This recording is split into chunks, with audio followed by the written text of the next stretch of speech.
เรือนว่างเป็นต้นตัดปริโภทะต่าง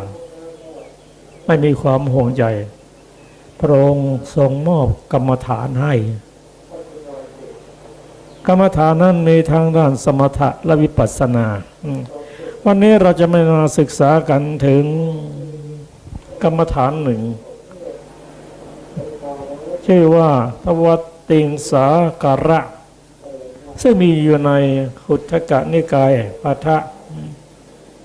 ในสำหรับพระไตรปิฎกฉบับ90เล่มก็อยู่ในเล่มที่39ตั้งแต่หน้าหนึ่งเป็นต้นไปกรรมฐานนี้องค์ตรัสว่ากรรมฐานคือกายคตาสตินิใดที่พวกดิรถีทั้งปวงไม่เคยให้เป็นไปแล้วเพราะนอกพุทธกาลเพื่อความบริสุทธิ์แห่งอาสยญาณและเพื่อจิตตภาวนาของกุลบุตรผู้มีประโยชน์คะอันบริสุทธิ์ด้วยสิกขาบท10อย่างนี้ผู้ดำรงอยู่ในศีลพระพุทธเจ้าทรงสรรเสริญไว้ด้วยอาการเป็นอันมากในพระสูตรนั้นอย่างนี้ว่าดูก่อนภิกษุทั้งหลายทำอย่างหนึ่งภิกษุเจริญทำให้มากแล้วเป็นไปเพื่อสังเวชะคือความสลดใจใหญ่เป็นไปเพื่ออัตถะคือประโยชน์ใหญ่เป็นไปเพื่อโยคะเขมะความเกษมจากโยคะใหญ่เป็นไปเพื่อสติสัมปชัญญะความระลึกรู้ตัวใหญ่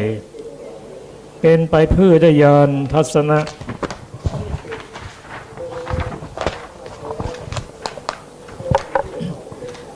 คือความรู้เห็นด้วยปัญญาเป็นไปเพื่อทิฏฐธรรมสุขวิหาระคืออยู่เป็นสุขในปัจจุบันเป็นไปเพื่อทำให้แจ้งซึ่งวิชาวิมุตติและผลธรรมอย่างหนึ่งคือกายคตาสติดูกันภิกษุทั้งหลายภิกษุเราใดไม่บริโภคกายคตาสติภิกษุเหล่านั้นชื่อว่า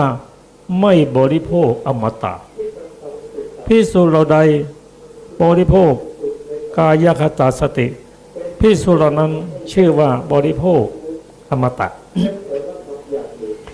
ภิกษุที่ไม่บริโภคกายคตาสติชื่อว่าไม่ได้บริโภคอมตะภิกษุที่บริโภคกายคตาสติชื่อว่าบริโภคอมตะภิกษุที่เสื่อมจากกายคตาสติชื่อว่าเสื่อมจากอมตะภิกษุที่ไม่เสื่อมจากกายคตาสติชื่อว่าไม่เสื่อมอมตะภิกษุที่พลาดกายคตาสติชื่อว่าพลาดอมตะภิกษุที่สำเร็จกายคตาสติชื่อว่าสำเร็จอมตะท่านผู้ฟังที่เคารพครับวันนี้เรามาศึกษากันถึง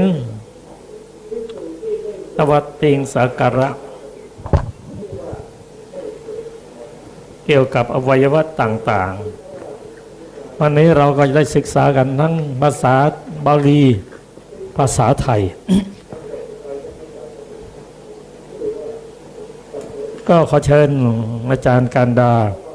ได้นำกายคตาสติทั้งอ่านทั้งภาษาบาลีภาษาไทยเชิญนะครับดังนี้แล้วทรงแสดงไว้เป็นปัพพะ14ปัพพะ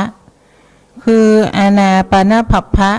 อิริยาบถปัพพะจตุสัมปชัญญะปัพพะปฏิกูลมนสิการปัพพะธาตุมนสิการปัพพะสีวัฏิกาปัพพะ9ปัพพะโดยในว่าดูก่อนภิกษุทั้งหลายกายคตาสติอันภิกษุเจริญอย่างไรทำให้มากอย่างไร จึงมีผลมากมีอานิสงส์มาก ดูก่อนภิกษุทั้งหลาย ภิกษุในธรรมวินัยนี้ ไปป่าก็ดีดังนี้เป็นต้น บัดนี้นิทัสเทสะแห่งการเจริญกายคตาสติกรรมฐานนั้น มาถึงลำดับแล้ว ในนิทัสเทสะนั้นข้าพเจ้ากล่าวเป็นวิปัสสนาไว้3ปัพพะนี้คือ อิริยาบถปัพพะจตุสัมปชัญญะปัพพะธาตุมนสิการปัพพะกล่าวสีวัติกาปัพพะทั้ง9เป็นอาทินวานุปัสสนาไว้ในวิปัสสนาญาณส่วนสมาธิภาวนาในอุทุมาตกะอสุภะเป็นต้นในนิเทศนั้นที่พึงปรารถนาข้าพเจ้าก็ประกาศไว้พิสดารแล้วในอสุภภาวนานิทะเทสะคัมภีร์วิสุทธิมรรคทั้งนั้น2ปัพพะนี้คืออานาปานปัพพะและปฏิกูลมนสิการปัพพะก็กล่าวเป็นสมาธิไว้แล้วในนิเทศนั้นใน2ปัพพะนั้นอานาปานปัพพะเป็นกรรมฐานแผนกหนึ่งโดยแท้โดยเป็นอานาปานสติส่วนกรรมฐานคือทวิตติงสาการนั้นใดเป็นปริยายแห่งภาวนาส่วนหนึ่งของกายคตาสติซึ่งพระผู้มีพระภาคเจ้าทรงแสดงสงเคราะห์มันสมองไว้ด้วยเยื่อในกระดูกในบาลีประเทศนั้นๆอย่างนี้ว่าดูก่อนภิกษุทั้งหลายอีกข้อหนึ่งภิกษุพิจารณาเห็นกายนี้นี่แลตั้งแต่พื้นเท้าขึ้นไปปลายผมลงมามีหนังหุ้มอยู่โดยรอบเต็มไปด้วยของไม่สะอาดมีประการต่างๆว่าในกายนี้มีผมขนมูดดังนี้เป็นต้นข้าพเจ้าเริ่มไว้แล้วกรรมฐานคือทวิตติงสาการนั้นจะพรรณนาความดังต่อไปนี้บรรดาบทเหล่านั้นบทว่าอัตถิแปลว่ามีอยู่บทว่าอิมัสสมิงความว่าที่กล่าวว่าตั้งแต่พื้นเท้าขึ้นไปแต่ปลายผมลงมามีหนังหุ้มโดยรอบเต็มไปด้วยของไม่สะอาดมีประการต่างๆบทว่ากายเยได้แก่ในสรีระจริงอยู่สรีระเรียกกันว่ากายเพราะสะสมของไม่สะอาดหรือเพราะเป็นที่เจริญเติบโตของผมเป็นต้นที่น่าเกลียด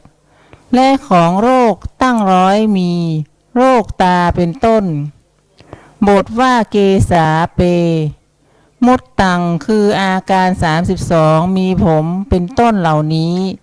นายทวิตติงสาการนี้พึงทราบความสัมพันธ์เชื่อมความอย่างนี้ว่าผมอยู่ในกายนี้ขนมีอยู่ในกายนี้เป็นต้นเป็นอันตรัสอะไรไว้ด้วยทวิตติงสาการกรรมฐานนั้นเป็นอันตรัสไว้ว่าใครๆเมื่อพิจารณานั้นแม้โดยอาการทุกอย่างในกเวระเรือนร่างขนาดวาหนึ่งนี้คือประมาณเท่านี้คือเบื้องบนตั้งแต่พื้นเท้าขึ้นไปเบื้องล่างตั้งแต่ปลายผมลงมาหุ้มด้วยหนังโดยรอบย่อมจะไม่เห็นอะไรไม่ว่าแก้วมุกดาแก้วมณีแก้วไพฑูรย์กฤษณาจันทร์หญ้าฝรั่นการบูลหรือผอบเป็นต้นแม้ขนาดเล็กกว่าว่าสะอาดโดยที่แท้ย่อมจะเห็นกาย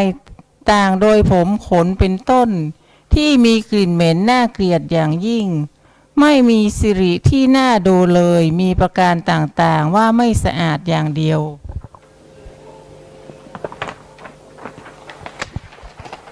พรรณนาโดยความสัมพันธ์แห่งบทในทวิตติงสาการกรรมฐานนี้เท่านี้ก่อน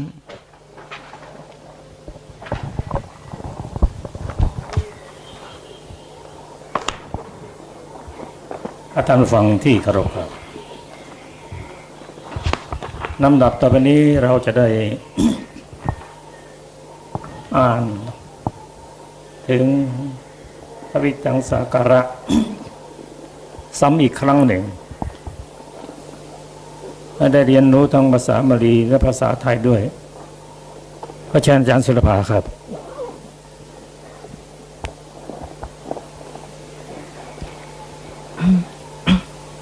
อะยังโขเมกายโยกายของเรานี้แลอุทังปาทะตลาเบื้องบนแต่พื้นเท้าขึ้นมาอโทเกสามัทธกาเบื้องต่ำแต่ปลายผมลงไปตะจะปริยันโตมีหนังหุ้มอยู่เป็นที่สุดรอบปุโรนานัปปะการัสสะอสุจิโนเต็มไปด้วยของไม่สะอาดมีประการต่างๆอัตถิอิมัสสมิงกายเยมีอยู่ในกายนี้เกสาคือผมทั้งหลายโลมาคือขนทั้งหลายหน้าขาคือเล็บทั้งหลาย ทันตาคือฟันทั้งหลายตะโจหนังมังสังเนื้อหน้าหารูเอ็นทั้งหลายอัฐิกระดูกทั้งหลายอัฐิมินชังเยื่อในกระดูกวักกังม้ามหะทะยังหัวใจยากะนังตับกิโลมะกังพังผืดปิหกังไตปะผาสังปอดอันตังไส้ใหญ่อันตะคุณางสายรัดไส้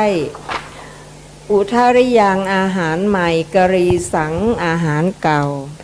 บิดตังน้ำดีเสมหังน้ำสเลดปุบโพน้ำเหลืองโลหิตังน้ำเลือดเสโทน้ำเหงื่อเมโท น้ำมันข้นอัดสุน้ำตาวสาน้ำมันเหลวเคโลน้ำลายสิงคานิกาน้ำมูกละสิกาน้ำมันไขข้อมุตตังน้ำมูดมัทธเกมัทธาลุงคังเยื่อในสมองเอวะมะยางเมกายโยกายของเรานี้อย่างนี้อุทางปาทะตลาเบื้องบนแต่พื้นเท้าขึ้นมาอะโทเกสามัทธกาเบื้องต่ำแต่ปลายผมลงไปตะจะปริยันโตมีหนังหุ้มอยู่เป็นที่สุดรอบ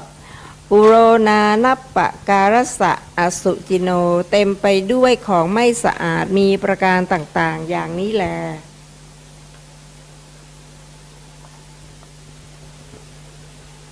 ท่านผู้ฟังที่เคารพครับนี่เป็นสิ่งที่มีอยู่ในร่างกายของเราเราได้อ่านได้ฟังแล้วเรารู้สึกอย่างไรบ้าง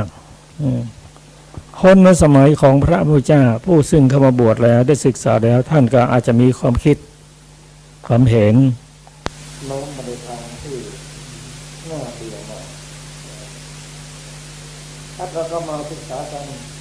ขอเชิญอาจารย์ประเสริฐได้แสดงคำสอนต่างๆนี้ให้ท่านได้ฟังได้รับฟังขอกราบนมัสการพระมหาเถระพระสังฆาธิการพระเถรานุเถระและขอสวัสดีท่านผู้ฟังและผู้ชมทุกท่านนะครับวันนี้เราก็พูดถึงในเรื่องของกายคตาสตินะครับที่จริงๆแล้วก็เป็นบทสวดที่น่าสนใจนะครับถ้าเราพูดถึงความสกปรกในร่างกายของเราคือทวัตติงสากาละเนี้ยก็เป็นเช่นเดียวกันกับปฏิกูลบัพพะแล้วก็ยังตรงกับในเรื่องของกายคตาสติด้วยนะครับก็จะพูดถึงในเรื่องของความสกปรกในกายนะครับทำไมต้องพูดนะครับทำไมไม่พูดในเรื่องของความสวยความงาม นะครับว่ากายของเราเนี่ยมันสวยอย่างนี้ ผมเป็นอย่างนี้มันสวยนะ ผมหน้าตาก็ดีอะไรพวกนี้ทำไมไม่พูดนะครับทำไมต้องพูดถึงเฉพาะในส่วนที่ไม่สวยไม่งามนะครับคือการที่พระพุทธองค์ทรงแสดงอย่างนี้พระพุทธองค์ทรงแสดงไปตามความเป็นจริงนะครับความเป็นจริงไปตามสภาวะของร่างกายไม่ได้มีการเสริมเติมนะครับแต่ถ้าเราไปพูดถึงเรื่องของความสวยนะมันเป็นความสวยที่เราวิปลาสนะครับที่เรียกว่าเป็น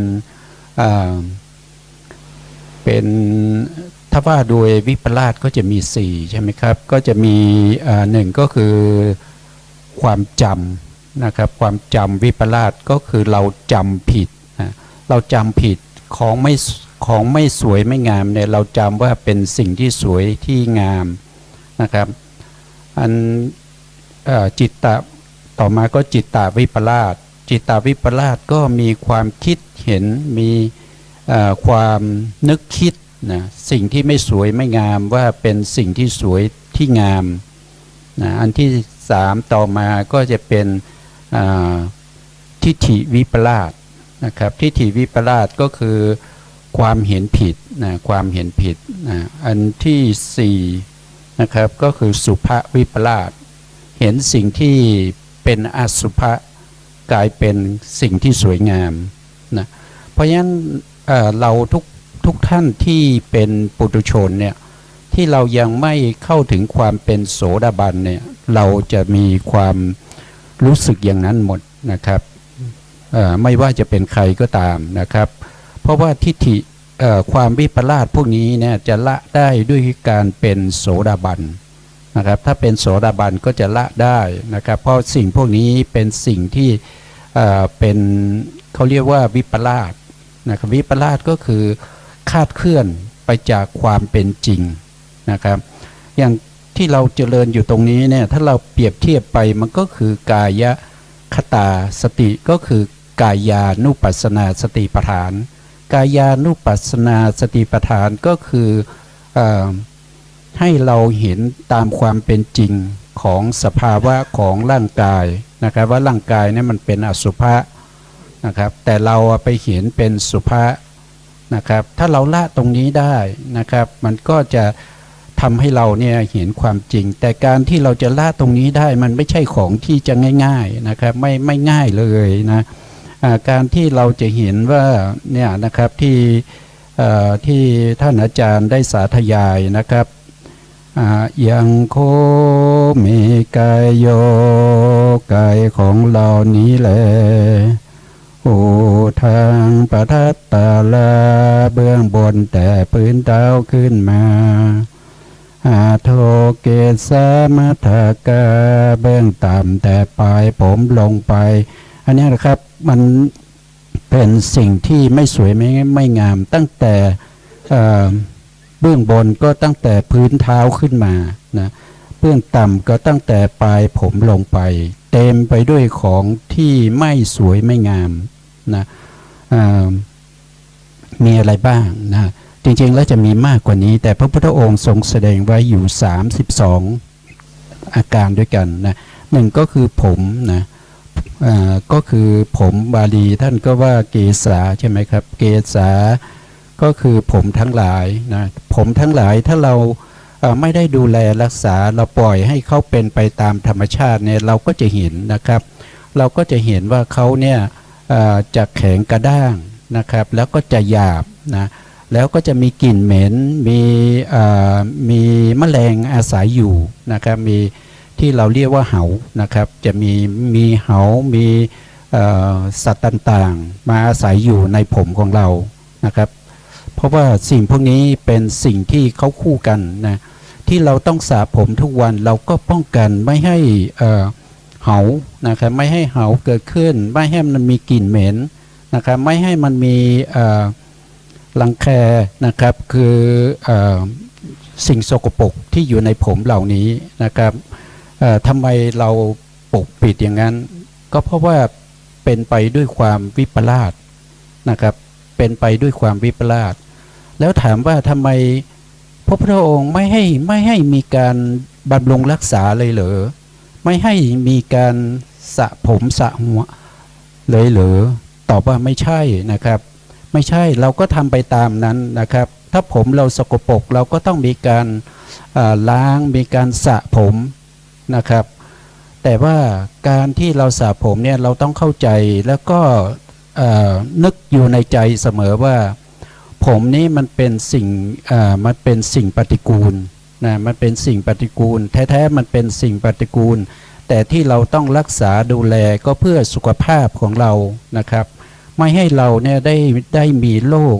ที่เกี่ยวกับศีรษะนะครับเช่นอย่างน้อยๆก็คันอย่างเงี้ยนะครับ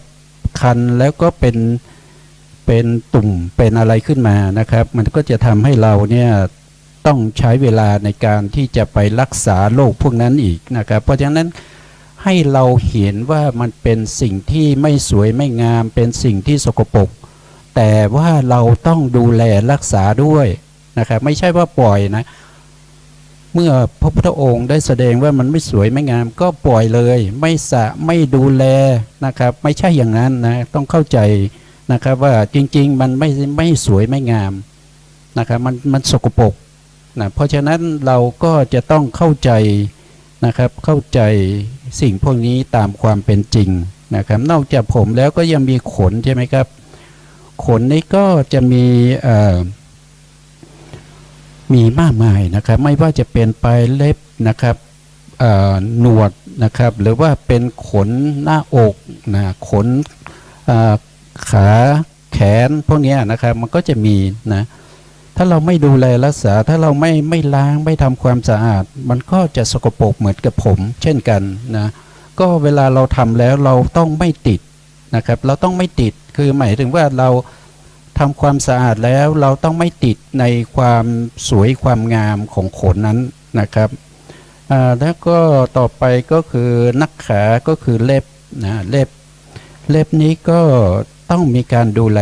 นะครับต้องมีการตัดเล็บนะครับต้องมีการล้างนะครับเพราะว่าเป็นที่สะสมของเชื้อโรคนะครับเป็นที่สะสมของเชื้อโรคพูดถึงตรงนี้ผมก็นึกได้นะครับว่ามีบางท่านเนี่ยท่านเข้าใจผิดนะครับท่านบอกว่าพวกเชื้อโรคนะครับพวกเชื้อโรคพวกแบคทีเรียพวกไวรัสพวกเชื้อราเป็นสัตว์ก็ขอบอกตรงนี้ว่าตั้งแต่ดูพระไตรปิฎกมาในไม่มีนะครับไม่มีว่าสัตว์สิ่งพวกนี้เป็นสัตว์นะครับแม้แต่พระพุทธองค์ยังมีการรักษาโรคนะครับมีการรักษาโรคด้วยหมอชีวกนะครับก็ต้องปรุงยาให้พระพุทธองค์ทรงฉันนะครับทรงเสวยนะครับเพื่อจะกำจัดโรคบางอย่างนะครับอันนั้นแสดงถึงว่าเชื้อโรคหรือว่าแบคทีเรียหรือว่าเป็นเชื้อราพวกนี้มันไม่ใช่สัตว์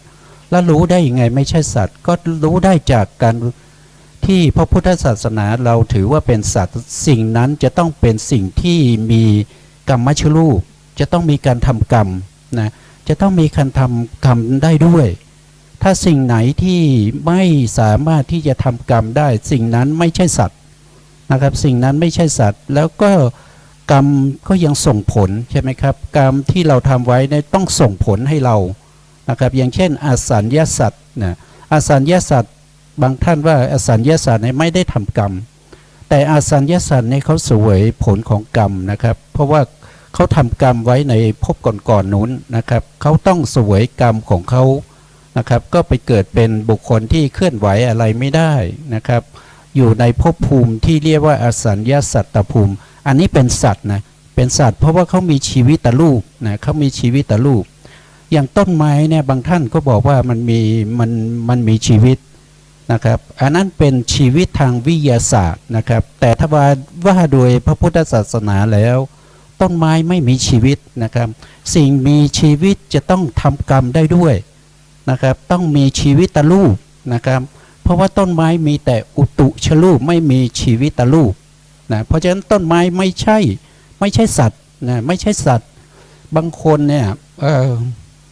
ผมเห็นบางคนเนี่ยเขาแผ่เมตตานะครับก็ยังเอ่อยังงงอยู่นะครับว่าแผ่เมตตาให้แก่เชื้อโรคนะครับถ้างั้นถ้าเราเห็นเชื้อโรคพวกนี้เป็นสัตว์เนี่ยหมอนะครับหมอที่ทำหน้าที่ในการฆ่าเชื้อโรคพวกนี้นะครับก็เป็นบาปหมดสิครับ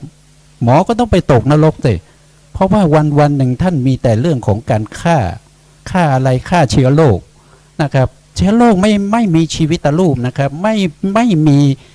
มีกรรมนะครับไม่ได้ทำกรรมไม่ถือว่าเป็นสัตว์นะไม่ถือว่าเป็นสัตว์เป็นอุตุชรูปอย่างหนึ่งนะเป็นอุตุชรูปอย่างหนึ่งเพราะฉะนั้นก็ชี้แจงให้ผู้ที่เข้าใจผิดนะครับว่าเป็นสัตว์นะครับมาขอตอบตรงนี้ว่าไม่ใช่สัตว์นะครับไม่ใช่สัตว์นะครับแล้วเรากลับมาในเรื่องเดิมนะครับก็คือเรื่องของกายคตาสตินะครับเมื่อเราดูแลเรื่องเล็บเรื่องผมเรื่องขนแล้วก็ต้องดูแลในเรื่องของทันตาด้วยนะทันตาก็คือฟันทั้งหลายนะครับพูดถึงฟันเนี่ยก็โรคฟันก็มีเยอะนะครับมีมากมายนะครับฟันก็จะมีฟันบิ่นฟันร้าวนะครับฟันผุนะครับฟันเหลืองฟันอะไรต่างๆมากมายนะครับโรคฟันเนี่ยนะฮะก็ต้องใช้เงินนะครับในการรักษานะเวลาเราก็เหมือนกันนะครับเวลาเรารักษาก็ให้รู้ว่าเรารักษาไปตามอาการนะครับเราไม่ติดนะเราไม่ติดในเรื่องของฟันนะครับถ้าใครติดในเรื่องของฟันก็คือฟันไม่สวยไปจัดให้สวยๆงามๆนะครับไปเขาเรียกว่าอะไรไปดัดฟันนะครับแล้วก็ไปทำการขัดสีนะครับพวกนี้ก็เป็นฟอกฟันนะครับผมนะครับให้สวยให้งามอย่างเงี้ยมันเป็นการติดนะครับมันเป็นการติดแต่ถ้าเราไม่ติดในเรื่องพวกนี้ก็เป็นไปด้วยความรักษาให้เป็นไปตามอาการเท่านั้นนะครับนอกจากฟันแล้วก็จะมีเรื่องหนังก็คือตัดโจเนี่ยคนติดมากนะครับติดมากนะครับผิวสวยเนี่ยนะครับคนเขาจะติดเยอะนะครับเพราะฉะนั้นให้เราเห็นตามความเป็นจริงดีกว่านะครับเพราะว่าการที่เราจะต้องเวียนว่ายตายเกิดเนี่ยมันมากมายนะครับเพราะว่าอะไรก็เพราะว่าเราเห็นสิ่งพวกนี้ไม่เป็นไปตามความจริงเราเห็นสิ่งพวกนี้เป็นวิปลาสนะเขาเรียกว่าวิปลาสนะครับเพราะ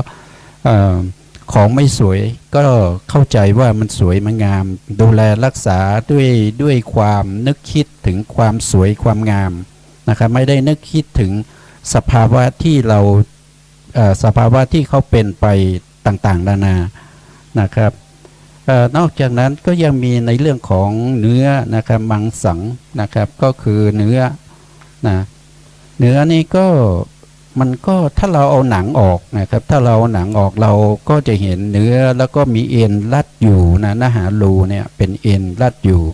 นะครับเราก็จะเห็นว่ามันไม่สวยไม่งามนะครับตรงนี้เราจะเห็นได้ชัดเจนมากขึ้นนะแล้วก็กระดูกเนี่ยอัฐิก็คือกระดูกทั้งหลายนะกระดูกก็เหมือนกันนะครับถ้าใครไม่มีเนื้อมีแต่กระดูกเนี่ยนะครับพูดถึงคนที่เป็นเนี่ยถ้ามันผอมจนเห็นกระดูกเนี่ย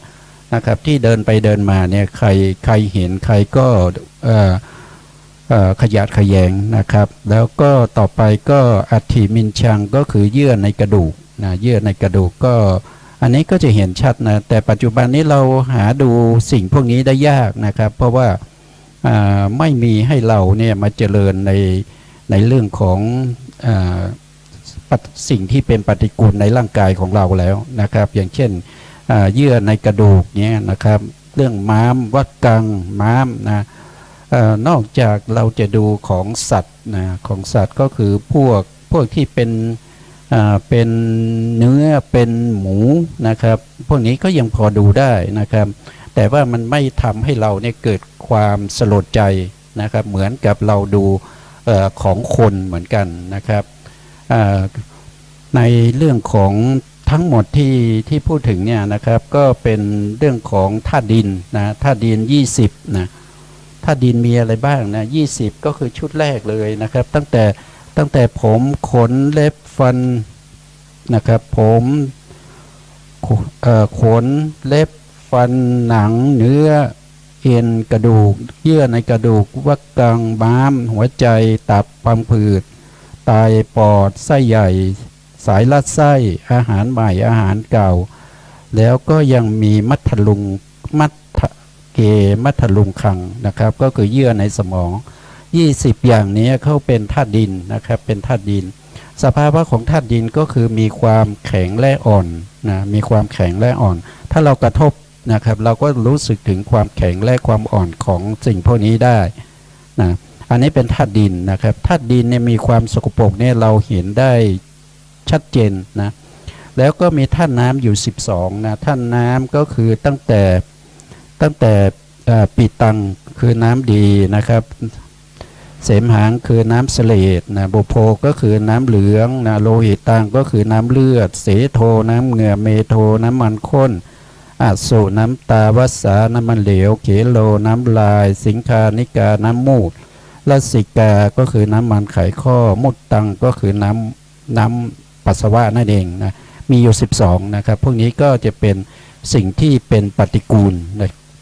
เราจะเห็นได้ง่ายนะครับเราเห็นได้ง่ายแต่ถ้าเป็นธาตุน้ำธาตุลมครับโทษที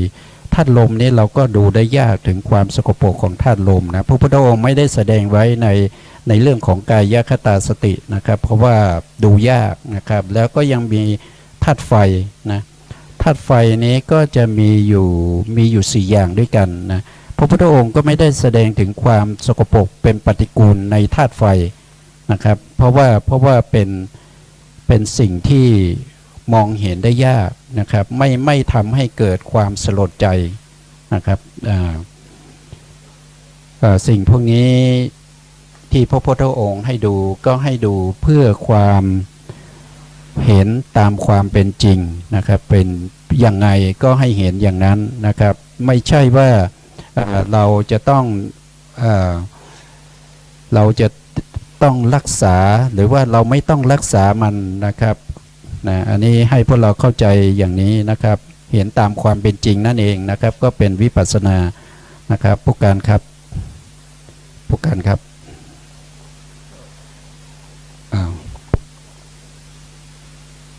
จบแล้วครับผู้การครับต่อเลยครับผู้การต่อเลยครับ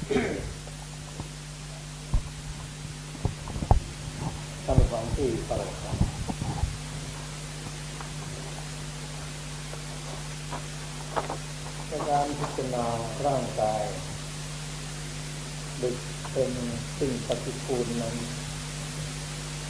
ในสมัยพระพุทธองค์นั้นการพิจารณาความเป็นปฏิกูลของร่างกายนั้นพระองค์ทรงเป็นผู้พิจารณาอย่างยิ่ง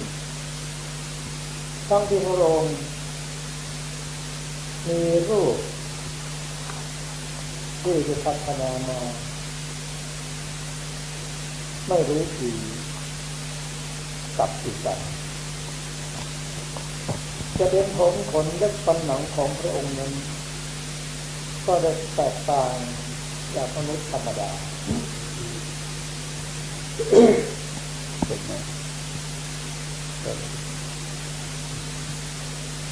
ทั้งที่สิ่งปฏิกูลนั้นบุคคลธรรมดาไม่ได้เห็นชัดจะเป็นผมของพระองค์นั้น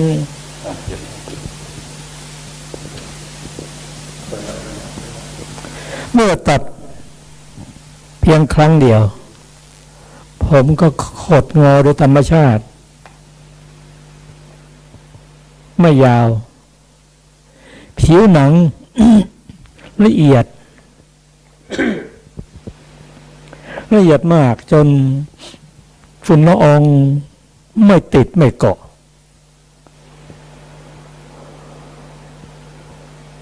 จะเป็นขนจะเป็นฟันก็ละเอียด หาเรียบเกือบจะไม่มีช่องว่างพระทนของพระองค์นั้นจึงเป็นพระทนที่ได้พัฒนามาแล้วทุกสิ่งทุกอย่าง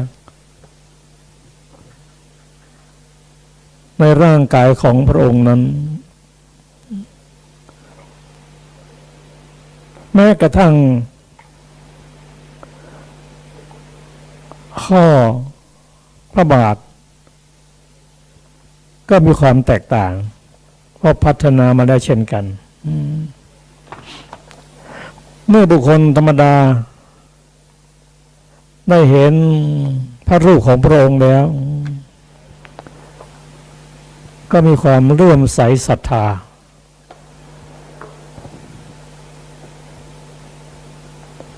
แม้ภิกษุบางรูปเข้ามาบวชพุทธศาสนาแล้วยังติดใจหลงไหลในพระรูปของพระองค์เช่นพระวักกลิเป็นต้นซึ่งพระองค์เห็นว่ารูปของพระองค์ที่พัฒนามาอย่างดีที่สุดแล้วก็ยังเป็นปฏิกูล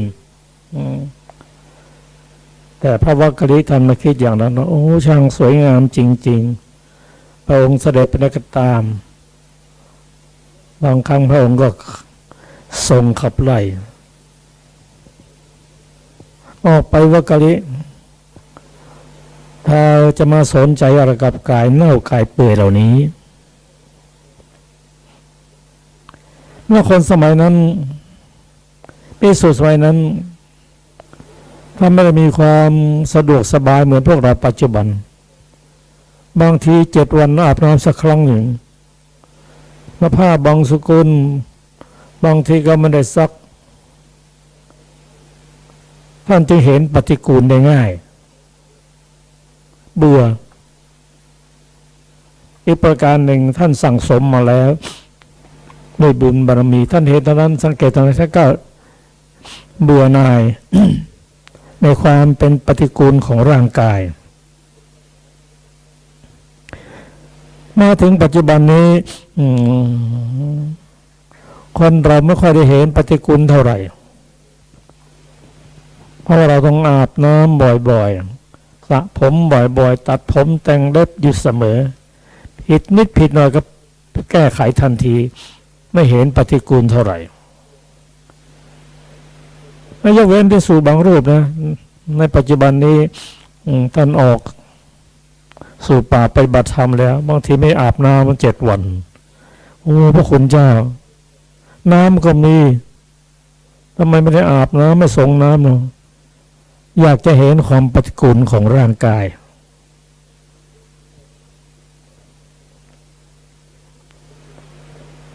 การเห็นปฏิกูลของร่างกายในปัจจุบันนี้ก็ต้องพิจารณาละเอียดหน่อย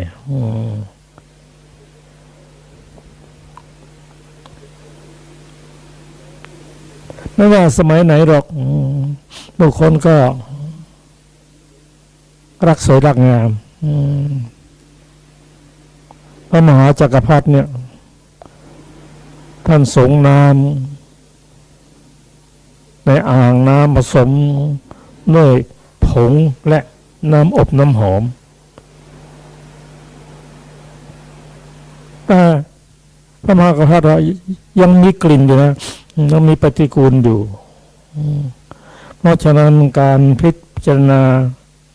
ปฏิกูลให้เห็น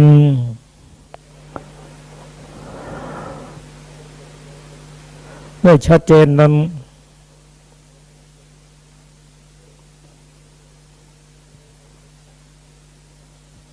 ก็จะต้องอาศัยความรู้หลายๆอย่างแล้วนักปราชญ์ท่านจะเรียนรู้ถึงความปฏิกูลนั้นใช้วิธี7 ทางด้วยกัน คือทางวาจาโดยใจโดยวรรณะโดยสันฐานโดยทิศโดยโอกาสและโดยปริเฉดซึ่งรายละเอียดอย่างนี้ พิจารณาตั้งแต่ผมขนเล็บฟันหนังเนื้อเอ็นกระดูกเยื่อในกระดูกหัวใจไตตับพังผืดปอดอาหารใหม่อาหารเก่าและเยื่อมันสมองเป็นต้นพิจารณาละเอียดซึ่งเราได้ศึกษามาตามลำดับวันนี้เราจะมาศึกษาต่อจากอาทิตย์ที่ก่อน โดยเริ่มตั้งแต่มังสังโดยอาจารย์ศิลปาอาจารย์กันดาจะได้สลับกันอ่าน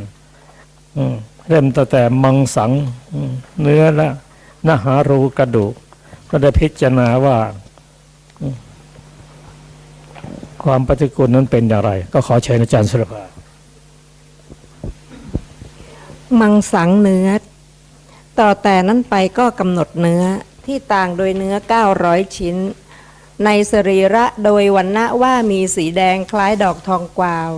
โดยสันฐานว่ามีสันฐานต่างๆกัน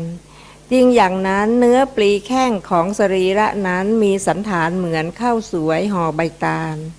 อาจารย์บางพวกกล่าวว่ามีสันฐานเหมือนดอกลำเจียกตูม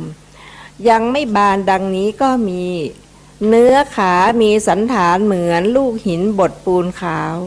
เนื้อตะโพกมีสันฐานเหมือนปลายก้อนเศร้าเนื้อสันหลังมีสันฐานเหมือนแผ่นก้อนน้ำตาลจากตาลเนื้อซี่โครงทั้งสองข้างมีสันฐานเหมือนดินฉาบบางๆในที่พื้นท้องยุ้งซึ่งทำด้วยไม้ไผ่เนื้อนมมีสันฐานเหมือนก้อนดินชุ่มที่ทำให้กลมแล้วโยนไปเนื้อแขนสองข้างมีสันฐานเหมือนหนูใหญ่ที่เขาตัดหางขอไปหนูใหญ่ที่เขาตัดหางหัวและเท้าไม่มีหนังตั้งไว้อาจารย์พวกหนึ่งกล่าวว่ามีสันฐานเหมือนพวงเนื้อดังนี้ก็มีแก้มเนื้อเนื้อแก้มมีสันฐานเหมือนเมล็ดกลุ่มที่เขาวางไว้ที่แก้มอาจารย์พวกหนึ่งกล่าวว่ามีสันฐานเหมือนกบดังนี้ก็มีเนื้อลิ้นมีสันฐานเหมือนกลีบบัวเนื้อจมูกมีสันฐานเหมือนตู้หนังสือวางคว่ำหน้าเนื้อเบ้าตามีสันฐานเหมือนผลมะเดื่อสุกครึ่งหนึ่งเนื้อศีรษะมีสันฐานเหมือนน้ำมันฉาบกระทะบางๆระบบมาศ ก็พระโยคาวจรผู้กำหนดเนื้อเป็นอารมณ์พึงกำหนดเนื้อส่วนหยาบๆเหล่านี้นี่แลโดยสันฐานด้วยว่าพระโยคาวจรกำหนดอยู่อย่างนี้เนื้อส่วนละเอียดก็จะปรากฏแก่ญาณกำหนดโดยทิศเนื้อเกิดในทิศทั้งสองกำหนดโดยโอกาสเนื้อฉาบตามกระดูก300ชิ้นที่เป็นโครงตั้งอยู่ในเนื้อนั้นก็กำหนดว่าเนื้อ900ชิ้นย่อมไม่รู้ว่าเราฉาบกระดูก300ชิ้นไว้แม้กระดูก300ชิ้นก็ไม่รู้ว่าเราถูกเนื้อ900ชิ้นฉาบไว้เปรียบเหมือนฝาเรือนที่ถูกฉาบด้วยดินหยาบดินหยาบย่อมไม่รู้ว่าเราฉาบฝาเรือนไว้แม้ฝาเรือนก็ไม่รู้ว่าเราถูกดินฉาบเราถูกดินหยาบฉาบไว้ด้วยว่าเนื้อเหล่านั้นเว้นจากความคิดคำนึงและพิจารณาเป็นธรรมไม่ใช่บุคคลท่านกล่าวไว้สิ้นเชิงว่าเนื้อ900ชิ้นฉาบกะเลวระเรือนร่างอันคลาคล่ำด้วยหมู่หนอนชนิดต่างๆเน่าเหม็นเหมือนคูดกำหนดโดยปริเฉดว่าเนื้อเบื้องล่างตัดตอนด้วยร่างกระดูกหรือพื้นที่ตั้งอยู่ที่ร่างกระดูกนั้นเนื้อเบื้องบนตัดตอนด้วยหนังเนื้อเบื้องขวางตัดตอนด้วยเนื้อด้วยกันเองนี้เป็นการกำหนดเนื้อนั้นโดยสภาคะส่วนการกำหนดโดยวิสภาคะก็เช่นเดียวกันกับผมนั่นแล กำหนดเนื้อโดยวรรณะเป็นต้นมีประการดังกล่าวมาชนี้ ต่อไปเป็นนหารูเอ็นต่อแต่นั้นไปก็กำหนดว่าเอ็น900ในสรีระโดยวรรณะมีสีขาวอาจารย์พวกหนึ่งกล่าวว่ามีสีเหมือนน้ำผึ้งโดยสันฐานมีสันฐานต่างๆจริงอย่างนั้นบรรดาเอ็น900นั้นเอ็นใหญ่ๆมีสันฐานเหมือนดอกกันทระตูมที่ละเอียดกว่านั้นก็มีสันฐานเหมือนเชือกบ่วงคล้องหมูที่เล็กยิ่งกว่านั้นก็มีสันฐานเหมือนเถาวัลย์เน่าที่เล็กยิ่งกว่านั้นไปอีกก็มีสันฐานเหมือนสายพินใหญ่ของชาวสิงหนที่เล็กยิ่งกว่านั้นไปอีกก็มีสันฐานเหมือนได้หยาบเอ็นที่หลังมือหลังเท้ามีสันฐานเหมือนตีนนกเอ็นที่ศีรษะมีสันฐานเหมือนผ้าบางๆที่วางไว้บนศีรษะของเด็กชาวบ้านเอ็นหลังมีสันฐานเหมือนแหจับปลาที่เปียกน้ำแล้วคลี่ตากแดดไว้เอ็นที่ไปตามอวัยวะใหญ่น้อยนั้นๆในสรีระนี้มีสันฐานเหมือนเสื้อตาข่ายอันสวมไว้ที่สรีระโดยทิศเอ็นเกิดในทิศทั้งสองบรรดาเอ็นเหล่านั้นเอ็นใหญ่มีชื่อว่ากันทระมี5ผูกตั้งแต่กกหูข้างขวามาข้างหน้าและข้างหลังถึงข้างซ้ายผูกตั้งแต่กกหูข้างซ้ายมาข้างหน้าและข้างหลังถึงข้างขวาผูกตั้งแต่หลุมคอข้างขวามาข้างหน้าและข้างหลังถึงข้างซ้ายผูกตั้งแต่หลุมคอข้างซ้ายมาข้างหน้าและข้างหลังถึงข้างขวาผูกมือข้างขวามาข้างหน้า5ข้างหลัง5รวมเอ็นใหญ่ที่ชื่อว่ากันทระเป็น10ล่ามไปทั่วมือข้างซ้ายเท้าข้างขวาและเท้าข้างซ้ายก็เหมือนอย่างนั้นรวมความว่าเอ็นใหญ่60ดังกล่าวมาเหล่านี้ก็กำหนดว่าเป็นเครื่องช่วยทรงสรีระไว้ช่วยกำหนดสรีระก็มีกำหนดโดยโอกาสเอ็นผูกล่ามกระดูกข้างในกระดูกกับหลังและกระดูกกับเนื้อตั้งอยู่ทั่วสรีระในเอ็นนั้นกำหนดว่าเอ็นย่อมไม่รู้ว่ากระดูก300ชิ้นถูกเราผูกไว้แม้กระดูก300ชิ้นก็ไม่รู้ว่าเราถูกเอ็นผูกไว้เปรียบเหมือนไม้คดๆที่ถูกเถาวัลย์พันล่ามไว้เถาวัลย์ย่อมไม่รู้ว่าไม้คดถูกเราผูกไว้แม้ไม้คดก็ไม่รู้ว่าเราผูกเถาวัลย์พันล่ามไว้ฉะนั้นด้วยว่าเอ็นเหล่านั้นเว้นจากความคิดคำนึงและการพิจารณาเป็นธรรมไม่ใช่บุคคลท่านกล่าวสรุปไว้ว่านหารุสตาโหนติพยามัตเตกะเรวะเรพันทันติอัฏฐสังคาตังอาคารมิวะวันลิโยเอ็น900ย่อมผูกร่างกระดูกในเรือนร่างประมาณวาหนึ่งไว้เหมือนเถาวัลย์ผูกเรือนฉะนั้นกำหนดโดยปริเฉดว่าเอ็นเบื้องล่างตัดตอนด้วยกระดูก300ชิ้นหรือพื้นที่ตั้งอยู่ที่กระดูกนั้นเอ็นเบื้องบนตัดตอนด้วยหนังและเนื้อเบื้องขวางตัดตอนเอ็นของกันและกันเองอันเป็นการกำหนดเอ็นเหล่านั้นโดยสภาคะส่วนการกำหนดโดยวิสภาคะก็เช่นเดียวกับผมนั่นแลกำหนดโดยเอ็นโดยวรรณะเป็นต้นมีประการดังกล่าวมาชนี้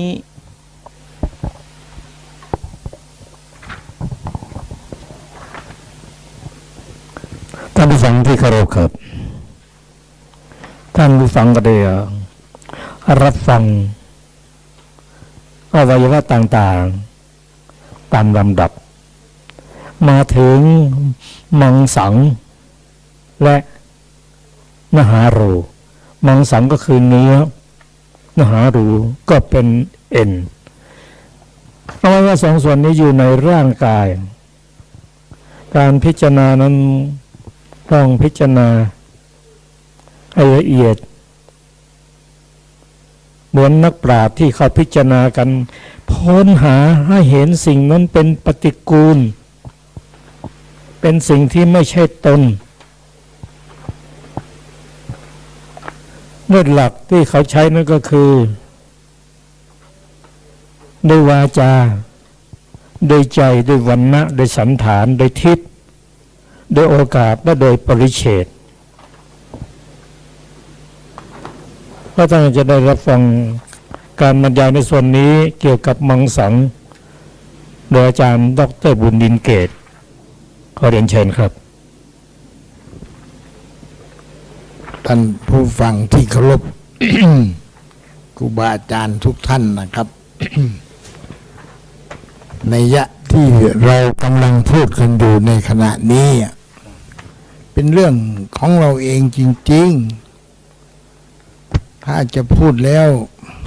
ก็ขอปรารภสักหน่อยหนึ่งว่าทำไมพระพุทธเจ้าจึงนำร่างกายสังขารนี้มาให้เป็นกรรมฐานให้เป็นทางนำเข้าไปสู่การชำระจิตชำระใจก็เพราะเรามันยังยึด ติดอยู่กับร่างกายถ้าจะพูดร่างภาพรวมเราก็ยังมองไม่เห็นอีกละเพื่ออนุเคราะห์พวกที่มีปัญญาน้อยแล้วก็แถมยังเข้าใจผิดไปอีกท่านจึงแยกอาการ32ในตัวเรานี่ก็ยังเพียง32นะยังมีอีก80อีกหนักไปกว่านั้นอีกทำไมท่านจึงเน้นเรื่องนี้ก็เนื่องจากว่าคนส่วนมากแล้วนี่จะเข้าใจในเรื่องนี้สนใจที่จะรู้เรื่องนี้นำเข้าไปสู่กรรมฐานการรู้จักเนื้อหนังมังสังนี่ใครก็รู้กระบวนการแพทย์ทั้งหมดทั่วโลกรู้หมดทำไมเขาไม่บรรลุเพราะเขาไม่ได้มองเห็นเป็นกรรมฐานกรรมฐานในที่นี้ก็คือทำให้จิตใจหนีจากการยึดมั่นถือมั่นจากการรักการหวงแขนทำให้จิตหลุดพ้นจากกายสังขารนี้ออกไปเนี่ยเพราะฉะนั้นท่านจึงเน้นจึงย้ำแล้วก็อยู่ในพระสูตรนี่ก็เป็นพระสูตรแรกของคุถกนิกายท่านให้ความสำคัญพระสังฆายนาจารย์ท่านให้ความสำคัญพระสูตรนี้แล้วเราก็นำมาเสนอท่านโดยมีผู้ร่วมบรรยายได้กรุณานำร่องไปก่อนแล้วทีนี้สิ่งที่ผมจะนำมาเสริมอย่างที่ท่านประธานท่านได้มอบให้พูดถึงเรื่องเนื้อ ผมก็อยากจะถามว่าท่านไม่รู้จักเนื้อตัวเองไหมมีใครบ้างที่บอกว่าไม่รู้จักเนื้อตัวเองแล้วก็ท่านเคยคิดถึงเนื้อตัวเองในรูปแบบของกรรมฐานไหมคือท่านคิดว่าเนื้อของท่านเป็นยังไงหน้าตาเป็นยังไงรูปร่างเป็นยังไงสีสันวรรณะเป็นยังไงอดีตมันเป็นยังไงปัจจุบันนี้ท่านก็เห็นว่ามันปกติแต่ถ้ามีอีโต้มาฟันปุ๊บเข้าไปแล้วนี่อะไรจะเกิดขึ้นผมอยากจะเอาปัจจุบันนี้มาเป็นแรงผลักดันอีกทีหนึ่งนั่นหมายความว่าท่านเห็นกับตาแล้วท่านจะคิดยังไงผู้ที่ถูกอีโต้หรือมีดบาดแผลเนี่ยท่านก็เจ็บปวดธรรมดาแต่การเจ็บปวดของท่านจะนำไปสู่กรรมฐานได้ไหม ปัญหามันอยู่ตรงนี้ ท่านก็จะวิ่งไปหาหมออย่างเดียว เอาหมอยาหมอฉีดหมออะไรหมด ทั้งที่มันให้กรรมฐานโดยปรมัตถ์ไปแล้ว แต่ว่าเราก็ไม่ได้เอามา กว่าเอาไม่เป็นไรทีนี้ก็มาพูดกันว่า โดยฐานะแล้วเนื้อทุกส่วนของร่างกายเนี่ย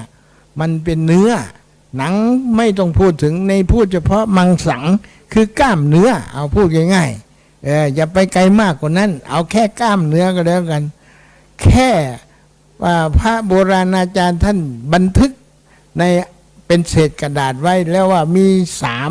300ท่อนอยู่ในร่างกายนี่อย่าไปจับผิดว่ามันผิดมันถูกเอาว่าแค่ให้ท่านหยิบเอานำมาเป็นอารมณ์กรรมฐานท่อนเดียวเอากล้ามเนื้อส่วนของแขนเนี่ยเอาสมมุติว่าท่านมาเห็นแขนนี่เป็นแผลแล้วท่านก็ยังต้องแน่นอนเป็นแผลก็ไม่ได้หมายความว่าท่านจะต้องปล่อยให้มันเน่ามันเปื่อยมันตายทิ้งมาท่านจะต้องไปรักษาแผลทีนี้ท่านแยกการรักษาจากกรรมฐานแล้วก็ทำให้มันหายได้ยังไงในที่นี้ผมอยากจะชี้ให้เห็นว่ากล้ามเนื้อทุกส่วนของร่างกายผมไม่พูดในทางวิทยาศาสตร์นะผมพูดแบบกำปั้นทุบดินว่าเราก็เห็นมันอยู่ทุกวันท่านพระตถาจารย์หรือว่าโบราณอาจารย์ของเราบอกให้ท่านดูแบบแยกส่วนลองขยายแขนของท่านเนื้อกล้ามเนื้อในแขนเนี่ยท่านลองดึงออกมาสักก้อนหนึ่งสิแล้วท่านลองหลับตาดูสิท่านเห็นแล้วมันจะเป็นยังไงท่านยังรักที่จะมันหลุดออกมาแล้วนี่มันขาดออกมาแล้วนี่ท่านยังรักมันอยู่ยังคิดถึงมันอยู่หรือเปล่าแล้วในขณะเดียวกันแล้วท่านจะจัดการยังไงกับบาดแผลที่มีอยู่อันนั้นเป็นรายละเอียดของการรักษาทีนี้ยากไปท่านจะมองเห็นกล้ามเนื้อเป็นสีแดงของเลือดอย่างเดียวหรือไงทำไมท่านไม่มองให้มันไกลกว่านั้นสีมันไม่มีการเป็นบาดเป็นแผลแล้วท่านก็ยังติดใจอยู่กับมันรักษามันนั่นคือต้องการให้ชีวิตยังอยู่เพื่อสร้างบุญสร้างกุศลต่อไปไม่ใช่ปล่อยให้มันเปื่อยมันเน่ามันทำลายตัวเองสีของเลือดมันก็สีแดงก็เห็นกันอยู่แล้วก็ในขณะเดียวกันถ้ามันเปื่อยขึ้นมาเปื่อย3 วันมันจะเป็นสีอะไรเปื่อย7 วันจะกลายเป็นสีอะไรเปื่อย3 วันเปื่อยวันเดียวนี่เหม็นขนาดไหนท่านเคยคิดไหมเปื่อย4 วันเป็นขนาดไหนเปื่อย7 วันเอาแค่นี้ก่อนนี่คือกล้ามเนื้อแขนทีนี้กล้ามเนื้อไหนก็ตามเถอะถ้าเห็นแล้วเนี่ยความยึดติดของเราไม่มีเหมือนกับที่เห็นของกล้ามเนื้อมันเปื่อยมันเน่ามันเหม็นมันสลายเนี่ยนั่นแหละเขาเรียกว่าเข้าถึงกายคตาสติแต่ท่านก็เอาเฉพาะกล้ามเนื้ออย่างเดียวไม่พอถ้ามันพอท่านก็ไม่แยกให้เห็น32บางคนก็อาจจะเอาส่วนใดส่วนหนึ่งเอามาเฉพาะมังสังนี่ไม่ต้องไปเอาให้หมด300 ท่อนหรอกเพราะมันไม่รู้ตรงไหนบ้างขอให้ได้ท่อนเดียวดูไปเห็นไปเข้าใจไปแล้วก็รังเกียจเมื่อรังเกียจเนื้อกล้ามเนื้อส่วนใดส่วนหนึ่งแล้วมันก็จะเหมือนกันหมดอย่างแต่เกษาลงมาจนถึงมันสมองนู่นน่ะมันก็เหมือนกันหมดแต่อย่าลืมนะครับว่าจิตของมนุษย์นี่มันแปลกไอ้สิ่งที่เขาบอกให้ทิ้งเนี่ยยิ่งมัดยิ่งกำยิ่งแน่นไอ้ที่เขาบอกว่าให้กำให้มัดให้ดันก็สงกันข้ามโยนทิ้งบุญกุศลที่มันเป็นสิ่งดีงามเนี่ยท่านแทนที่จะไปหวงแหนมันท่านก็ยิ่งไม่เอาใจใส่เลยมันตรงกันข้ามกับสันดานมนุษย์เพราะฉะนั้นจึงอยากจะฝากให้ท่านผู้ฟังทางบ้านว่าผมนึกถึงพระพุทธเจ้าใช้ นางสิริมาพระนางเขมาเอาพระนางเขมาเป็นต้นแบบในการเจริญอากายคตาสติเนี่ยพระนางเขมาเป็นชาวโกศลแล้วมาเป็นมเหสีงามที่สุดของพระเจ้าพิมพิสาร แล้วก็ออกบวชเมื่อเสด็จออกบวชนี่ก็ประทับอยู่ที่เมืองอะไรป่าอิสิปตนมีกทายวัดอิสิปตนมีกทายวันตามคำบอกเล่ากันก็คือว่าเวลาพระนางจะไปฟังเทศน์นี่มากเรื่องเลยไม่รู้พระหนุ่มเน้นน้อยศรัทธาญาติโยมที่หลงไหลในความงามของพระนางนี่แน่นอัดแน่นกันนะจนจะต้องทำเป็นอุโมงค์ให้เสด็จแล้วก็รีบเข้าไปเฝ้าพระพุทธเจ้าฟังเทศน์เวลาฟังเทศน์พระนางก็ไม่เข้าไปใกล้พระพุทธองค์แทนที่จะถือว่าใกล้ชิดไปนั่งอยู่สุดชาวบ้านเขานู่นเพราะอะไรเพราะเกรงว่าพระพุทธเจ้าจะปรารภเรื่องความงามของร่างกายแล้วตำหนิความงามพุทธเจ้าวันหนึ่งถึงเวลาที่พระนางจะได้เข้าสู่ธรรมะแล้วพุทธเจ้าก็เนรมิตให้เห็นเฉพาะเห็นเด็กคนเกิดขึ้นมาตนนี้เด็กน้อยคนนี้แบเบาะอยู่นี่อีกสักพักหนึ่งก็โตขึ้นมาเท่ากับ10 ปีเท่ากับ20 ปีเท่ากับ30 ปีพระนางก็จ้องเพราะจิตมันไปของเขาแล้วสัตว์สุดท้ายพุทธเจ้าก็ปล่อยให้ความงามนี่คนเนี้ยตายลงไปต่อหน้าต่อตาดิ้นพักอยู่ตรงนั้นพระนางก็จิตมองไปเห็นคนตายพระนางเห็นแล้วก็เกิดคนมันเป็นอย่างนี้เข้ามาเนี่ยเสร็จแล้วพระนางก็มองเห็นธรรมะในลักษณะของทุกขังอนิจจังอนัตตาเกิดแก่เจ็บตายซึ่งมันเป็นกฎสากลที่นักฟิสิกส์แสวงหาว่ามันมีกฎไหนที่เป็น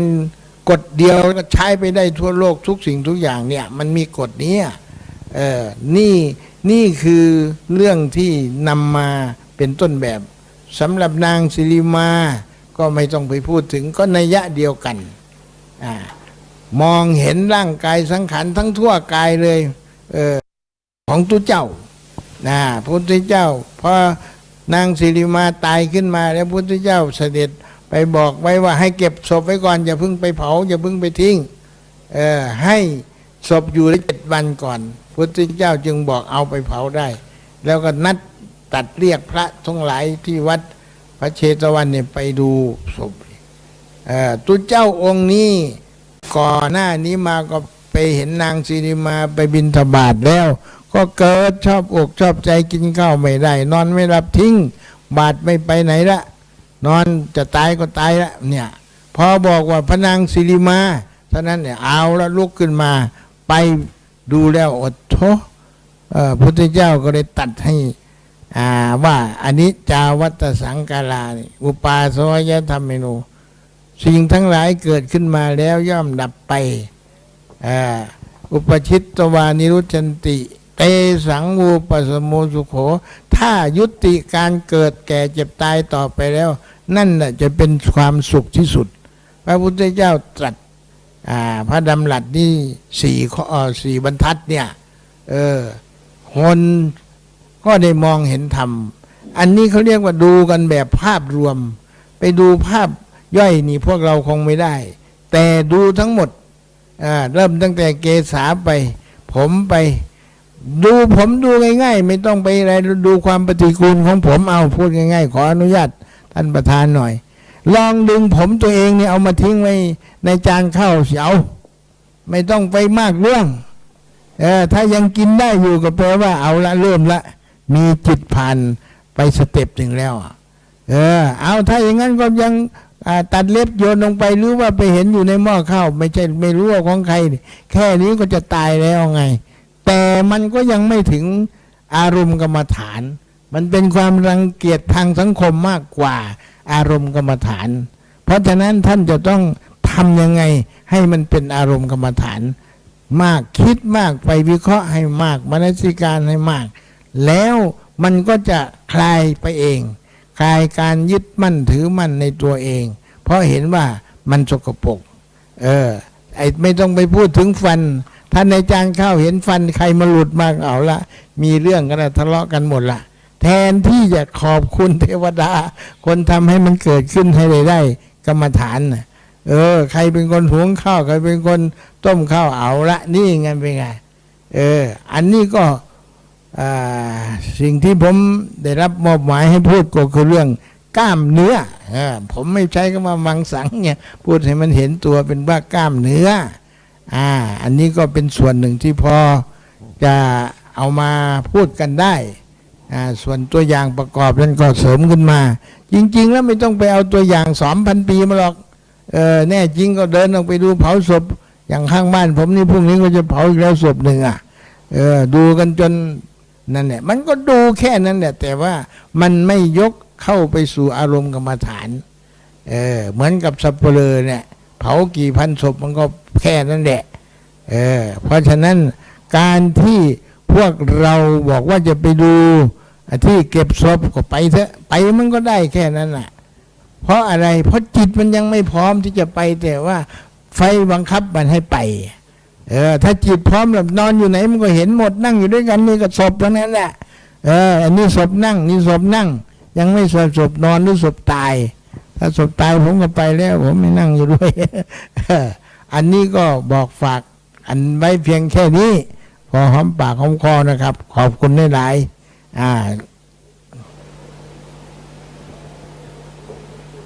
ขอบคุณอาจารย์ดร.บุญครับอาจารย์ดร.บุญได้พูดถึงความปฏิกูลของเนื้อ ท่านกล่าวว่าความงามของบุรุษและสตรีนั้นเพราะมีหนังหุ้มไว้ถ้าลอกหนังออกเท่านั้นความสวยความงามก็จะหายไปเพราะฉะนั้นต้องกล่าวว่าความงามเพราะผิวหนังปกปิดไว้ก็ไม่ผิดถ้าลอกหนังออกแล้วก็ความปฏิกูลก็เกิดขึ้น การพิจารณาในความปฏิกูลนั้นพิจารณาทั้งของตนเองและของผู้อื่นเมื่อหนังถูกทำลายด้วยการเราจะเห็นเนื้อชัดเจนขึ้นเช่นคนถูกไฟไหม้เป็นต้นความปฏิกูลก็จะเกิดขึ้นไม่น่าดูไม่น่าชมแม้ตัวเองเป็นแผลเห็นเนื้อแดงๆอยู่มีหนองมีอะไรไหลออกมาความปฏิกูลก็เกิดขึ้นว่าเราจะพิจารณาด้วยความเป็นปฏิกูลหรือเปล่าเท่านั้น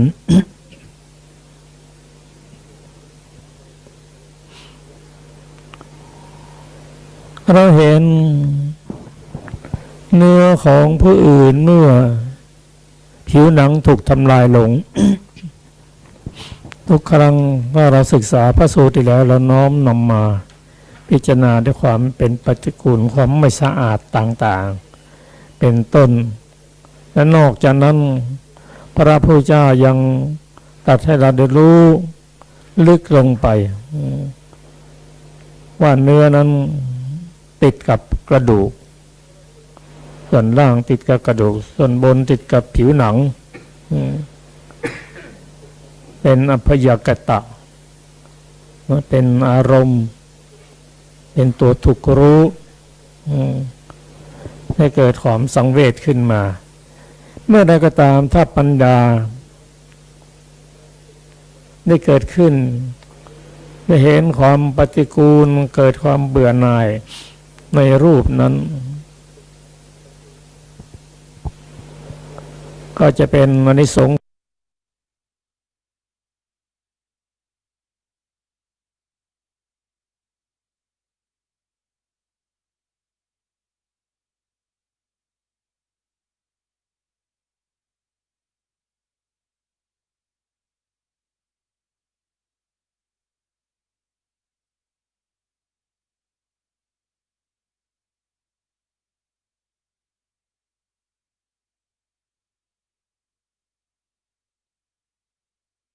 ส่วนหนึ่ง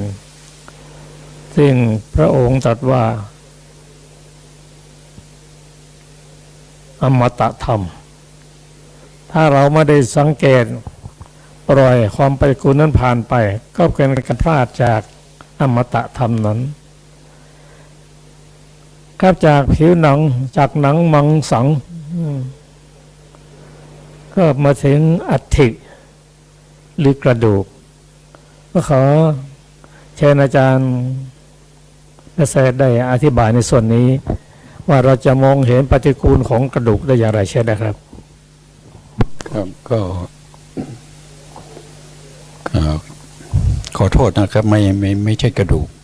เป็นนักหารูเอ็นนะครับจากเนื้อมังสังนะถ้าว่าโ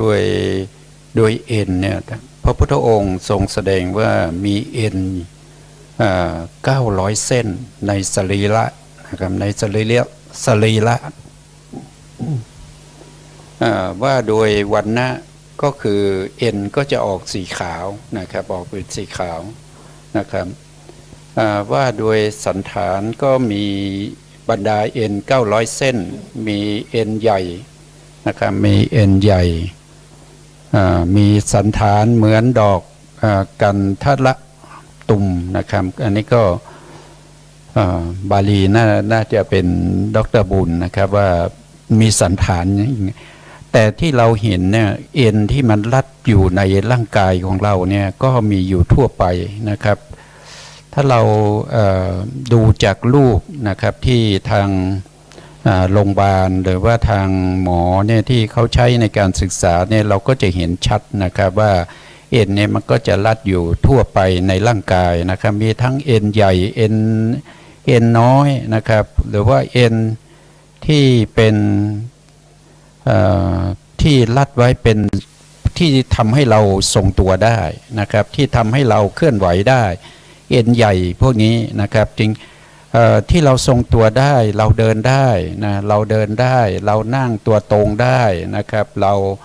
เดินได้อะไรพวกนี้นะครับก็เกี่ยวกับเอ็นเหมือนกันนะครับถึงแม้ว่าเอ็นพวกนี้มีส่วนนะครับก็ประกอบด้วยธาตุลมด้วยนะธาตุลมประกอบด้วยนะครับก็ทำให้เกิดการเคลื่อนไหวอิริยาบถต่างๆได้นะครับถ้าไม่มีเอ็นนะครับกระดูก300 ท่อนก็ทรงอยู่ไม่ได้นะครับทรงอยู่ไม่ได้เอาเนื้อเฉพาะเนื้อเนี่ยมาประยุงไว้เนี่ยถ้าไม่มีเอ็นเนี่ยก็ไม่ได้เหมือนกันนะครับเพราะว่าถ้าไม่มีเอ็นเนี่ยเนื้อก็อยู่ไม่ได้นะครับก็จะหลุดออกจากกระดูกนะครับไปคนละทิศคนละทางนะเพราะฉะนั้นร่างกายของเราเนี่ยมันก็ว่าไปมันก็เป็นมันก็สมดุลกันนะครับมันต้องสมดุลกันนะเพราะว่าสัตว์ทั้งหลายเนี่ยก็จะมีอวัยวะน้อยใหญ่ที่เป็นไปนะครับที่เป็นไปถ้าว่าโดยทิศนะครับถ้าว่าโดยทิศก็จะมีเอ็นเกิดขึ้นในทิศทั้งสองนะครับทิศทั้งสองนี้ก็คงหมายความว่าทิศทางซ้ายกับทางขวานะครับก็จะมีเอ็นรัดอยู่นะครับเริ่มตั้งแต่หลุมคอนะครับตรงผูกที่กบหูนะครับกบหูด้านขวามาข้างหน้านะครับด้านซ้ายก็มาข้างหน้านะครับแล้วก็มีเอ็นทั้งซ้ายและทั้งขวานะครับแต่ที่ผมจะพูดเนี่ยนะครับก็คือถ้าเราจะเอามาเจริญในเรื่องของกรรมฐานเนี่ยเราต้องน้อมมาสู่ตัวเรานะครับถ้าเราดูรูปภาพเนี่ยมันก็เป็นแต่รูปภาพถ้าไม่น้อมมาเข้ามาในตัวเรามันจะเป็นกรรมฐานไม่ได้นะครับเราก็ต้องน้อมเข้ามาในตัวของเราว่าเราก็รูปภาพนั้นเป็นอย่างไรนะครับในตัวของเราก็จะเป็นอย่างนั้นนะครับมีทั้งที่ดูแล้วก็น่าเกลียดนะน่าเกลียดน่าชังนะเราจะเอาเป็นกรรมฐานโดยความเป็นอสุภะแต่ที่เราเห็นอยู่ทุกวันนี้เรา เราเห็นด้วยความเป็นสุภานะครับเพราะว่ามีหนังมีเนื้อนะอยู่นะครับถ้าเราดูมือของเราเนี่ยเราก็จะเห็นเอ็นนะครับสำหรับผู้ที่มีอายุนะมีอายุมากขึ้นก็จะเห็นเอ็นเนี่ยมันจะอย่างเช่นมือเนี่ยหลังมือเนี่ยนะครับก็จะมีเอ็นนะมีเอ็นใหญ่นะครับร้อยไปร้อยมานะครับถ้าไม่มีเอ็นเนี่ยมือมันก็จะขยับขยื่นไม่ได้นะครับก็มีความสำคัญเหมือนกันแต่เอ็นเนี่ยมันเป็นสิ่งที่พระพุทธองค์แสดงว่าสิ่งพวกนี้มันเป็นอสุภะเพราะมันเป็นรูปขันธ์นะรูปขันธ์เนี่ยทั้งหมดเนี่ยมันเป็นอสุภะมันสลายไปด้วยวิโลธิปัจจัยก็คือปัจจัยที่ไม่ถูกกันนะครับก็จะสลายไปเช่นความเย็นความร้อนนะครับความเย็นความร้อนนะครับถูกแมลงที่มีพิษต่างๆนะครับหรือว่าธาตุใดธาตุหนึ่งในร่างกายเนี่ยที่มีมากเกินไปหรือน้อยเกินไปไม่สมดุลกันนะครับก็จะทำให้ร่างกายของเราเนี่ยเห็นเอ็นพวกนี้ได้ชัดขึ้นนะครับอย่างเช่นคนที่ไม่อดอาหารนะครับหลายๆวันเนี่ยเราก็จะเห็นว่าเอ็นมันจะขึ้นนะครับมันจะขึ้นมานะครับเราก็จะเห็นเอ็นพวกนี้แต่เราก็ไม่ได้เห็นว่ามันเป็นอสุภะอยู่ดีนะครับเราดูมือของเราเมื่อไหร่เราถึงแม้ว่าจะมีเอ็นที่มันฟูขึ้นมานะครับเห็นชัดเจนนะครับแต่เราก็มองไม่เห็นว่ามันเป็นอสุภะนะครับเราจะทำยังไงให้เป็นอสุภะได้เนี่ยก็อย่างที่ดร.ท่านได้พูดถึงนะครับถ้าถูกปังตอนะครับหรือว่ามีการถลกหนังออกไปนะเราก็จะเห็นเอ็นนะครับเอ็นก็จะมีสีขาวแล้วก็รัดเนื้อเอาไว้นะครับให้เนื้อกับกระดูกเนี่ยมันทรงตัวอยู่ได้ถ้าเราเห็นอย่างนั้นเนี่ยเราก็จะเห็นว่ามันสกปรกแต่ใจเราก็ยังไม่รับอยู่ดีนะครับเพราะว่ามันไม่ได้เป็นของเราแต่ถ้ามันเป็นของเราเมื่อไหร่เนี่ยเมื่อนั้นใจมันจะรู้สึกว่ามันจะรู้สึกเจ็บแล้วก็เสียใจนะครับแต่การที่เราจะทำให้มันเป็นกรรมฐานเนี่ยเราต้องรู้ตามความเป็นจริงว่าเอ็นพวกนี้เนี่ยมันเป็นรูปใช่ไหมครับเมื่อมันเป็นรูปมันก็จะมีความเป็นอสุภะแล้วก็สลายไปตามกาลเวลาเอ็นที่เกิดขึ้นนะครับก็มีอายุไม่มากนะครับก็เท่ากับจิตอยู่แค่17ขณะเท่านั้นเองนะแต่เอ็นที่มันเกิดขึ้นแล้วมันดับไปเนี่ยมันก่อนที่มันจะดับไปเนี่ยมันจะเกิดขึ้นมาทุกๆอนุขณะของจิตนะครับเพราะฉะนั้นเอ็นที่เกิดขึ้นเนี่ยกับเอ็นที่ดับไปเนี่ยมันก็จะเท่ากันแต่ว่ามันมีช่วงระยะเวลาที่มันซ้อนกันอยู่นะครับเอ็นเส้นที่1ที่เกิดขึ้นมานะครับเส้นที่2ที่3ที่เกิดขึ้นมาเป็นเส้นหนึ่งเนี่ยมันซ้อนกันมากมายนะครับมันซ้อนกันอยู่มากมายเราจึงมองไม่เห็นความเกิดขึ้นของเอ็นแล้วเราก็มองไม่เห็นความดับไปของเอ็นถ้าเราไม่เห็นความเกิดขึ้นแล้วก็ความดับไปเนี่ยมันก็น้อมใจไปสู่ความเป็นวิปัสสนาไม่ได้นะครับการที่เราจะน้อมใจไปสู่วิปัสสนาเราต้องเห็นอาการเกิดขึ้นของรูป5นะครับ5อย่างด้วยกันนะครับ5อย่างคืออะไรท่านบอกว่ารูปที่เกิดขึ้นมาเนี่ยไม่ว่าจะเป็นผมขนเล็บฟันหนังเนื้อเอ็นเนี่ยมาถึงเอ็นตรงนี้นะครับมีอาการ5นะอาการ5ก็คืออะไรหนึ่งก็คือเกิดจากกรรมนะสิ่งพวกนี้มันเกิดจากกรรมนะเกิดจากกรรมในอดีตที่เราเคยทำไว้แล้วนะครับเกิดจากกรรมนะเกิดจากอวิชชาคือความไม่รู้นะครับแล้วเกิดจากตัณหาก็คือความอยากนะครับเรามีความอยากเพราะเราไม่รู้นะครับเรามีความอยากให้มีเอ็นที่มันไม่ฟูขึ้นมามันอยู่ใต้ผิวหนังนะครับแล้วก็ผิวที่มันเนียนๆอย่างเงี้ยนะครับเราเข้าใจอย่างนั้นมันจึงไปสร้างเอ็นไว้ในภพใหม่ต่อไปนะครับเพราะว่าเรามองไม่เห็นความเกิดขึ้นของเอ็นนะครับที่มันเป็นไปด้วยกรรมนะบางท่านอาจจะมาเกี่ยวอะไรกับเอ็น กรรมมันเกี่ยวอะไรกับเอ็นนะครับท่านลองคิดดูนะครับถ้าเราเป็นมนุษย์เนี่ยเราเกิดจากกุศลกรรมใช่ไหมครับแล้วมนุษย์เราเนี่ยที่มีรูปร่างมันมีเอ็นไหมถ้าเราไม่มีกรรมที่เกี่ยวข้องกับเอ็นเลยเราเกิดมาเราไม่มีเอ็นเราจะเป็นยังไงนะครับเราก็ทรงตัวไม่ได้เราก็ขยับขยื่นอะไรไม่ได้ถึงแม้ว่ามันจะมีธาตุลมที่เราเรียกว่าวายโยจิตตชวายโยที่ทำให้เกิดการเคลื่อนไหวมันก็เคลื่อนไหวไม่ได้เพราะไม่มีเอ็นใช่ไหมเอ็นเนี่ยมันเป็นตัวที่ทำให้ร่างกายกล้ามเนื้อต่างๆเนี่ยเกิดความยืดหยุ่นนะครับเกิดการตึงเกิดการหย่อนมันจึงทำให้เกิดการเคลื่อนไหวได้ถ้าเราไม่รู้ในลักษณะอย่างนี้เนี่ยมันก็น้อมไปสู่วิปัสสนาไม่ได้นะครับวิปัสสนาก็คือการเห็นความเกิดขึ้นแล้วก็ความดับไปแล้วก็เห็นปัจจัยให้เกิดเห็นปัจจัยที่ทำให้เกิดขึ้นใช่ไหมทำให้เอ็นเนี่ยเกิดขึ้นได้แก่ปัจจัยอะไรบ้างนะครับท่านบอกว่านะครับมี5อย่างที่ผมพูดถึงนะครับก็จะมี1ก็คือกรรมนะกรรมเนี่ยเป็นปัจจัยให้มีเอ็นใครจะเป็นจะไม่พูดไงดีนะครับอย่างเช่นยกตัวอย่างเช่นนางสิริมา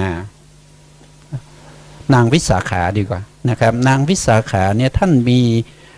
มีลูกถึงถ้าจำไม่ผิดก็ประมาณ20ใช่ไหมครับท่าน20คนนะครับแล้วตัวของท่านเนี่ยถึงแม้จะอายุ80นะครับท่านยังไม่มีความเหี่ยวย่นของผิวหนังแล้วก็เอ็นจะไม่ฟูดูแล้วก็จะเหมือนกับเด็กอายุประมาณ20เอาหลานของนางวิสาขามานั่งด้วยนะครับยายกับหลานเนี่ยนั่งด้วยกันคนเข้ามาแล้วก็มาหานางก็ดูไม่ออกนะครับว่าคนไหนคือยายคนไหนคือหลานนะครับเพราะว่าท่านจะมีรูปร่างลักษณะนะครับเหมือนกับเด็กอายุ20นะครับเกิดจากอะไรเกิดจากกรรมนะครับตัวนี้เกิดจากกรรมนะเกิดจากกรรมที่ท่านได้เคยถวายอาหารแก่พระปัจเจกนะครับแล้วท่านตั้งความปรารถนาไว้นะครับท่านตั้งความปรารถนาไว้นะอันนี้เกิดจากกรรมนะครับที่ท่านได้ทำไว้ในอดีต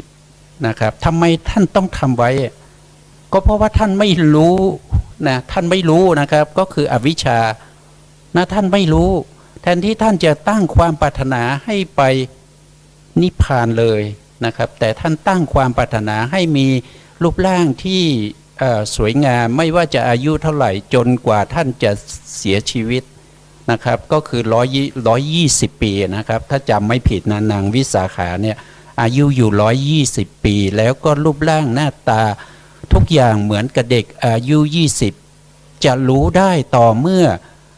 เวลาเดินนะครับเวลาลุกนะครับเวลาลุกจากที่นั่งหรือว่าเวลาเดินเนี่ยเราจะเห็นได้ว่าโอ้นี่มันคือคนแก่นะครับแต่ดูรูปร่างสันฐานเนี่ยดูไม่ได้นะครับเกิดจากบุญนะครับเกิดจากบุญที่ท่านทำแล้วก็ตั้งความปรารถนาไว้นะครับอันนี้ก็คือกรรมแต่ท่านตั้งความปรารถนาแบบนี้เพราะสมัยที่ท่านทำบุญช่วงแรกๆเนี่ยท่านติดในเรื่องของรูปนะครับติดในเรื่องของรูปทำไมติดก็เพราะว่าท่านไม่รู้ไงท่านไม่รู้ความจริงท่านชอบรูปที่สวยงามก็เลยอยากจะได้รูปที่สวยๆงามๆแล้วก็ตั้งอยู่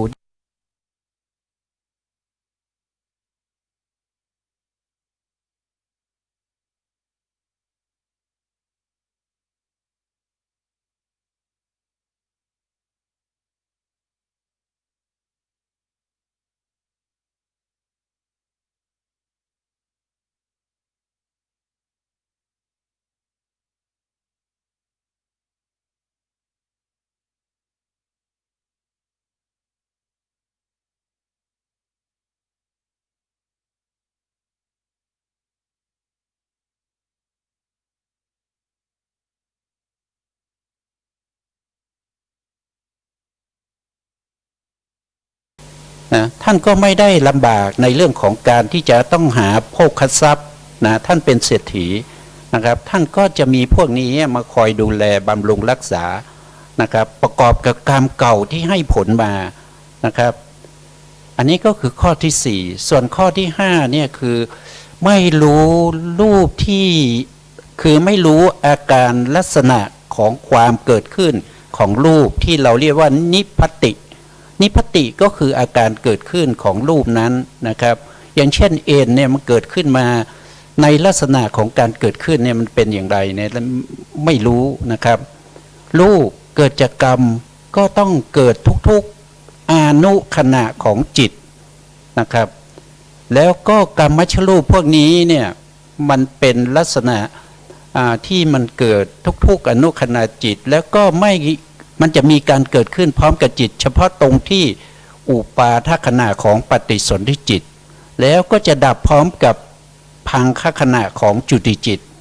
นะครับอย่างนี้ก็เรียกว่าเป็นลักษณะอาการการเกิดขึ้นของรูปนั่นเอง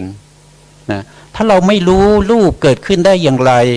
นะครับไม่รู้เข้าไปถึงความจริงของรูปไม่เห็นด้วยวิปัสสนานะครับไม่เห็นด้วยวิปัสสนาอย่างเช่นผมมาพูดเนี่ยเพราะผมรู้จากการศึกษา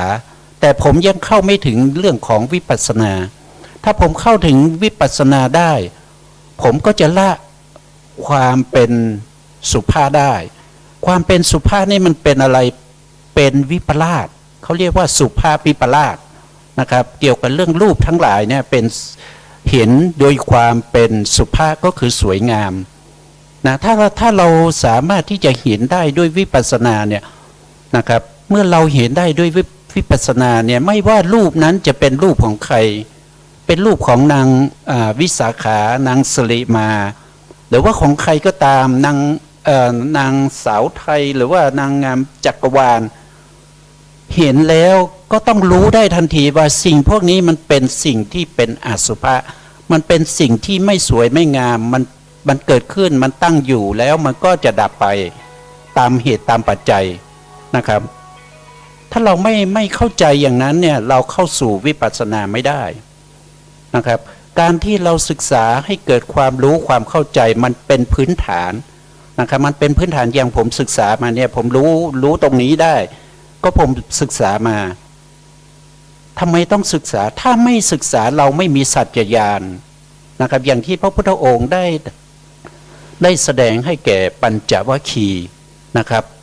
ในธรรมจักรปวัตนสูตรนะครับถ้าพระพุทธองค์จะไม่ปฏิญญาตัวเองว่าเป็นพระพุทธเจ้าถ้าพระพุทธองค์ยังไม่รู้ในเรื่องของในเรื่องของรอบ3อาการ12นะรอบ3อาการ12ก็จะมีสัจจญาณที่ผมพูดถึงนะครับก็คือต้องรู้ก่อนนะรู้ก่อนในเรื่องของนามและรูปอะไรเป็นสัจจญาณอย่างรูปเนี่ยมันมีการสลายไปย่อยยับไปสลายไปเกิดจากอะไรเกิดจากเหตุ5โดยอาการ5ใช่ไหมครับแล้วมันก็จะดับไปด้วยอาการ5เมื่อเหตุดับนะรูปมันก็ต้องดับนะเพราะว่ารูปเนี่ยเกิดจากอะไรเกิดจากเหตุนะถ้าไม่มีอาหารรูปดับไหมก็ต้องดับถ้ากรรมที่เราทำไว้มันหมดรูปดับไหมดับนะถ้าอาวิชชาหมด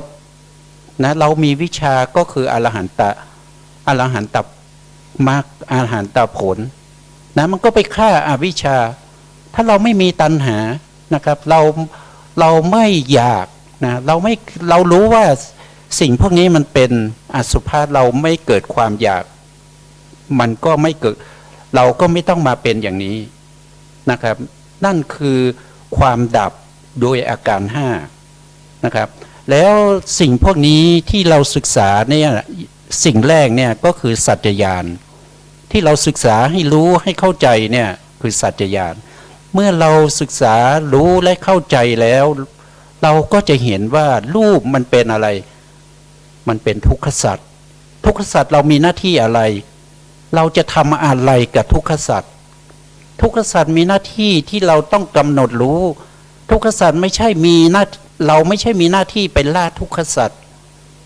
เรามีหน้าที่ในการที่จะกำหนดรู้ทุกขสัตว์เท่านั้นเองอะไรเป็นทุกขสัตว์ก็รูปที่เราพูดถึงเอ็นพวกนี้มันเป็นทุกขสัตว์เพราะฉะนั้นเราต้องกำหนดรู้นะครับว่าโดยองค์ธรรมของทุกขสัตว์ก็คือได้แก่โลกิยจิต81เจตสิก51เว้นโลภะแล้วก็รูป28พวกนี้เป็นทุกขสัตว์เราต้องรู้ก่อนนะเรารู้ก่อนนั้นเป็นสัจจญาณเมื่อเรารู้สัจจญาณเราปฏิบัติวิปัสสนาเข้าไปถึงความกำหนดรู้นะถ้าเรากำหนดรู้นั่นแสดงว่าเราได้รอบที่สองนะครับนั่นก็คือหน้าที่ในการกำหนดรู้รอบแรกเนี่ยเราต้องรู้ว่าอะไรคือทุกขสัตว์รอบที่สองก็คือกิจของทุกขสัตว์เนี่ยมีหน้าที่เรามีหน้าที่ทำอะไรกำหนดรู้เราได้กำหนดรู้แล้วถ้ากำหนดรู้แล้วเนี่ยอย่างที่พระพุทธองค์ได้แสดงก็คือกัตตญาณใช่ไหมครับกัตตญาณนะทำให้ได้กัตตญาณในอริยสัจสี่ในทุกขสัจต้องทำสัจจญาณเสร็จแล้วก็ทำกำหนดรู้เรียกว่าปริญญานะครับปริญญาแล้วก็กัตตญาณแล้วหลังจากนั้นนะครับก็ต้องรู้เหตุของความเกิดของทุกข์เรียกว่าทุกขนิโรธทุกขสมุทัยนะครับต้องรู้สัจจญาณของทุกขสมุทัยก่อนเมื่อเรารู้โดยความเป็นสัจจญาณเราก็ต้องรู้ต่อไปว่าทุกขสมุทัยเนี่ยเราควรจะทำอย่างไรนะครับทุกขสมุทัยเรามีหน้าที่ในการละใช่ไหมเราต้องละเหตุให้เกิดเอ็นเนี่ยเราต้องละมันนะครับจะละยังไงนะครับพระพุทธองค์ก็ได้แสดงไว้หลายพระสูตรนะครับจะละมันได้ง่ายๆเลยนะครับก็คือถ้าเราพูดถึงการละเนี่ยเราละไปจนถึงอนุสัยเพราะฉะนั้นในอนุสัยเนี่ยเรายกมาแค่3ตัวที่1ก็คืออนุสัยมันนอนนึ่งอยู่ที่ไหนนะครับนอนนึ่งอยู่ในสุขเวทนาสุขเวทนาเนี่ย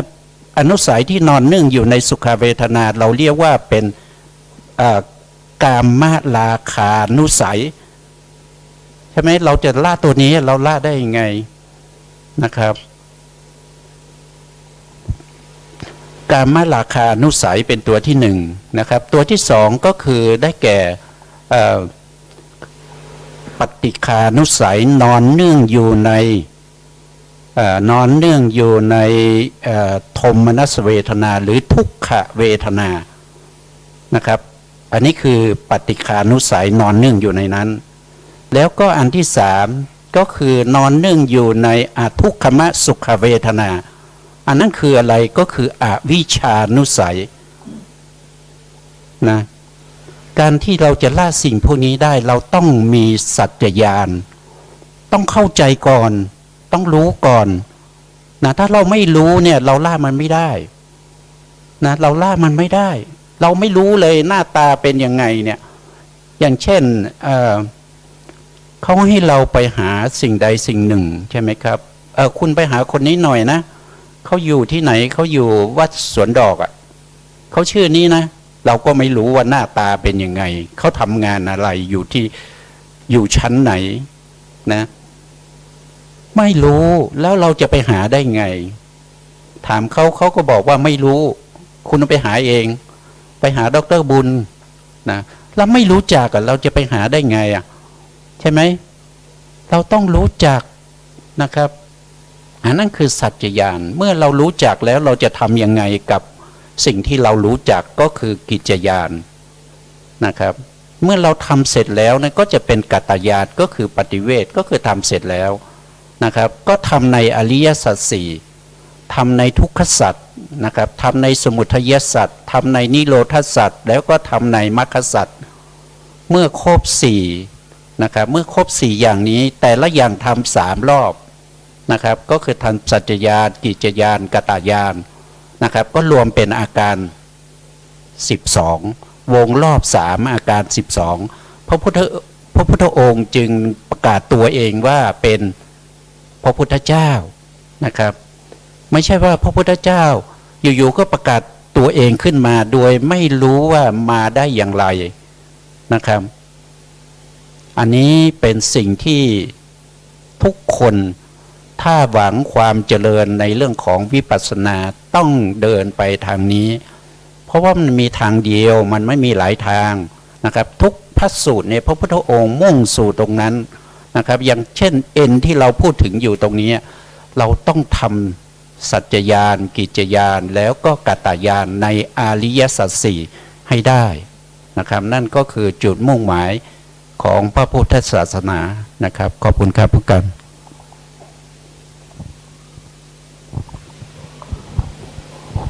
ครับขอบคุณอาจารย์โปรเฟสเซอร์ท่านผู้ฟังที่เคารพครับเรากำลังศึกษากันถึงเรื่องส่วนต่างๆของร่างกายเป็นสิ่งปฏิกูลน่ารังเกียจน่าเบื่อหน่ายถ้าจะมาถึงความเบื่อหน่ายนั้นก็เบื่อหน่ายด้วยความเข้าใจเบื่อหน่ายด้วยปัญญาเรื่องของการศึกษาส่วนต่างๆนั้นทรงแสดงไว้ละเอียดทั้งอยู่นอกร่างกายที่เราเห็นและอยู่ในร่างกายที่เราไม่เห็นแสดงอาศัยพระปัญญาของพระพุทธเจ้าพระองค์แสดงทำให้เรารู้ชัดว่ากระดูกที่เราเพิ่งศึกษากันอยู่นี้มีอยู่ประมาณ300 ข้อบางทีก็ประมาณนั้นแต่ละของร่างกระดูกนั้นเป็นทรงร่างที่ทำให้ร่างกายตั้งอยู่ได้ศึกษากระดูกนั้นรู้ว่ากระดูกนั้นเป็นอพยากตะเขาไม่รู้หรอกว่าถูกตะกร้ามเนื้อติดตะกร้ามเนื้อนะหรือเองกระดูกนั้นท่านพิจารณาด้วยความปฏิกูลโดยสังเกตจากสิ่งภายนอกเข้ามาเช่นจากศพกระดูกของผู้ตายต้องกระจัดกระจายไป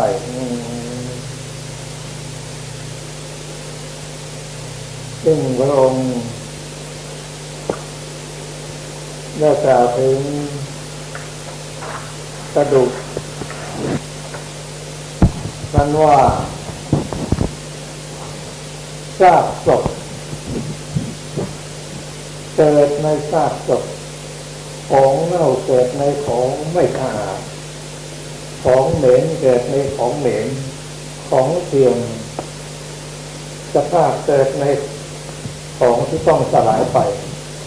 กองกระดูกเกิดในกองกระดูกของเน่าเกิดจากกายเน่าถ้าทั้งหลายจงกำจัดความพอใจในกายอันเน่านั้นเสียจัดเป็นบุตรของตถาคตทศพลซึ่งท่านผู้บรรยายก็ได้ยกตัวอย่างให้เห็นชัดว่าอย่างเช่นนางสิริมานั้นแม้ที่สุดเองยังจะเกิดความ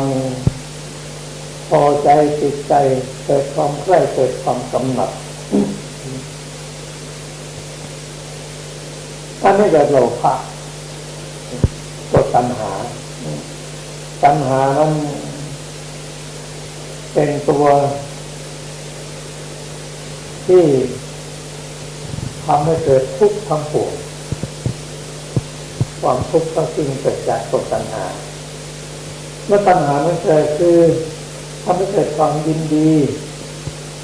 พอใจในสิ่งนั้นแต่ตัวตัณหาเนี่ยไม่เคยอิ่มที่สู่พิจารณา นางปฏิมาทั้งเกิดปัญหาเกิดราคะอันนี้แหละตัวทำให้เกิดทุกข์ทั้งปวงทำให้เกิดวัฏฏะทำให้เกิดการติดต่อของวัฏฏะให้ยืนยาวนานแต่เมื่อพระพุทธเจ้าได้แสดงทำให้เห็นเป็นนางจะมีซากศพของนางเป็นมาให้เห็นมันที่ส่วนนั้นพิจารณาด้วยความเป็นปฏิกูลเกิดความเบื่อหน่ายดับปัญหาได้ด้วยปัญญาเพราะฉะนั้นสิ่งปฏิกูลต่างๆนี้ต้องพิจารณาให้ลึกซึ้งเพื่อที่จะลดโลภะตัณหาต่างๆลงได้ท่านผู้ฟังที่เคารพครับรายการศึกษาพระพุทธศาสนาตามพระไตรปิฎกก็มาถึงช่วงสุดท้ายแล้วอาทิตย์หน้าเราจะมาศึกษากันถึงเรื่องอวัยวะคือเยื่อในกระดูกเป็นต้นสำหรับวันนี้ก็ขอขอบคุณท่านผู้ฟังทางบ้านทุกท่านที่ติดตามรายการนี้ขอขอบคุณทางสถานีวิทยุเพื่อการศึกษาพระพุทธศาสนาและวัฒนธรรมซึ่งมีพระครูวิศวะวัฒนโจเป็นผู้ในการขอขอบคุณผู้ร่วมในการทุกท่าน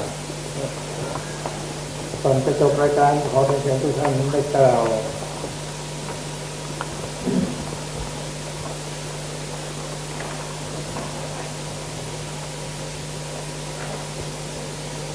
คำอุทิศส่วนกุศลแก่สัตว์ทั้งหลายขอเชิญทุกท่านสัตว์ทั้งหลาย สัตว์ทั้งหลาย ที่มีที่สุดไม่มีประมาณจงมีส่วนแห่งบุญที่ข้าพเจ้าได้ทำในบัดนี้ และแห่งบุญอื่นที่ได้ทำไว้ก่อนแล้ว คือจะเป็นสัตว์ใดซึ่งเป็นที่รักใคร่และมีบุญคุณเช่นมารดาบิดาของข้าพเจ้าเป็นต้นก็ดี ที่ข้าพเจ้าเห็นแล้วหรือไม่ได้เห็นก็ดีสัตว์เหล่าอื่นซึ่งเป็นกลางกลางหรือเป็นคู่เวรกันก็ดีสัตว์ทั้งหลายตั้งอยู่ในโลกอยู่ในภูมิทั้งสามอยู่ในกำเนิดทั้งสี่มีขันธ์ห้าขันธ์มีขันธ์เดียวมีขันธ์สี่ขันธ์กำลังท่องเที่ยวอยู่ในภพน้อยภพใหญ่ก็ดีท่านเราใดรู้ส่วนบุญที่ข้าพเจ้าแผ่ให้แล้วขอท่านเหล่านั้นจงโมทนาเองเถิดส่วนท่านเราใดที่ยังไม่รู้ส่วนบุญนี้ขอเทวดาทั้งหลายได้โปรดบอกท่านเหล่านั้นให้รู้ด้วยเพราะเหตุที่ได้อนุโมทนาส่วนบุญที่ข้าพเจ้าแผ่ให้แล้วขอท่านทั้งหลายจงเป็นผู้ไม่มีเวรอยู่เป็นสุขทุกเมื่อจนถึงพระนิพพานความปรารถนาที่ดีงามของท่านเหล่านั้นจงสำเร็จเถิด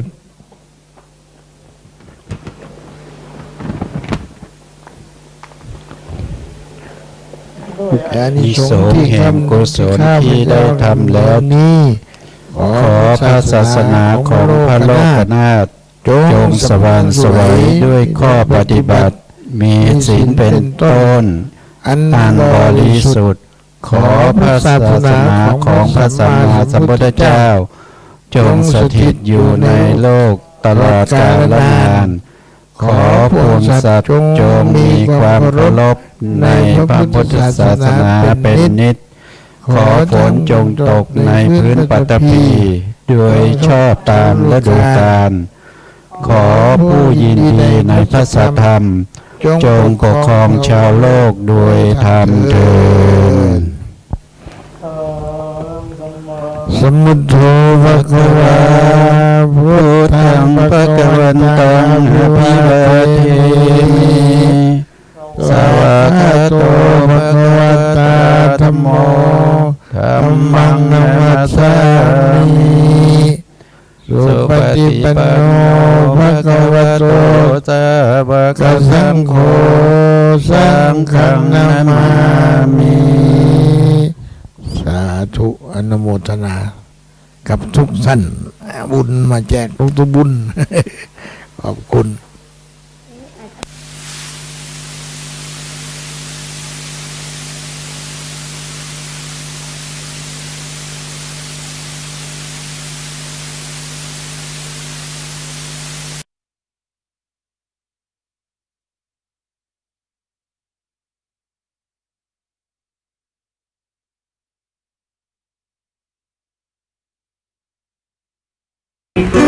จะขอเป็นนกพิราบขาวเพื่อชี้นำชาวประชาสู่เสรี ถ้าหากฉันเกิดเป็นเมฆบนนภาจะนำพาความร่มเย็นเพื่อท้องนา หากฉันเกิดเป็นเม็ดทรายจะทมกายเป็นทางเพื่อมวลชน ชี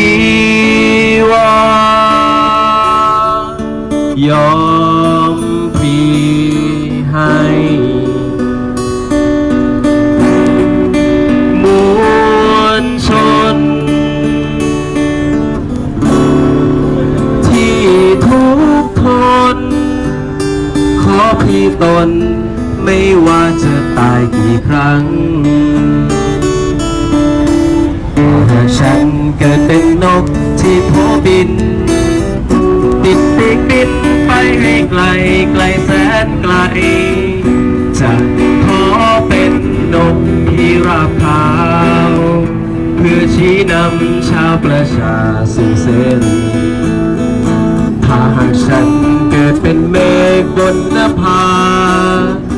จะนำพาความร่มเย็นเพื่อท้องนา หากฉันเกิดเป็นเม็ดทรายจะทมกายเป็นทางเพื่อมวลชน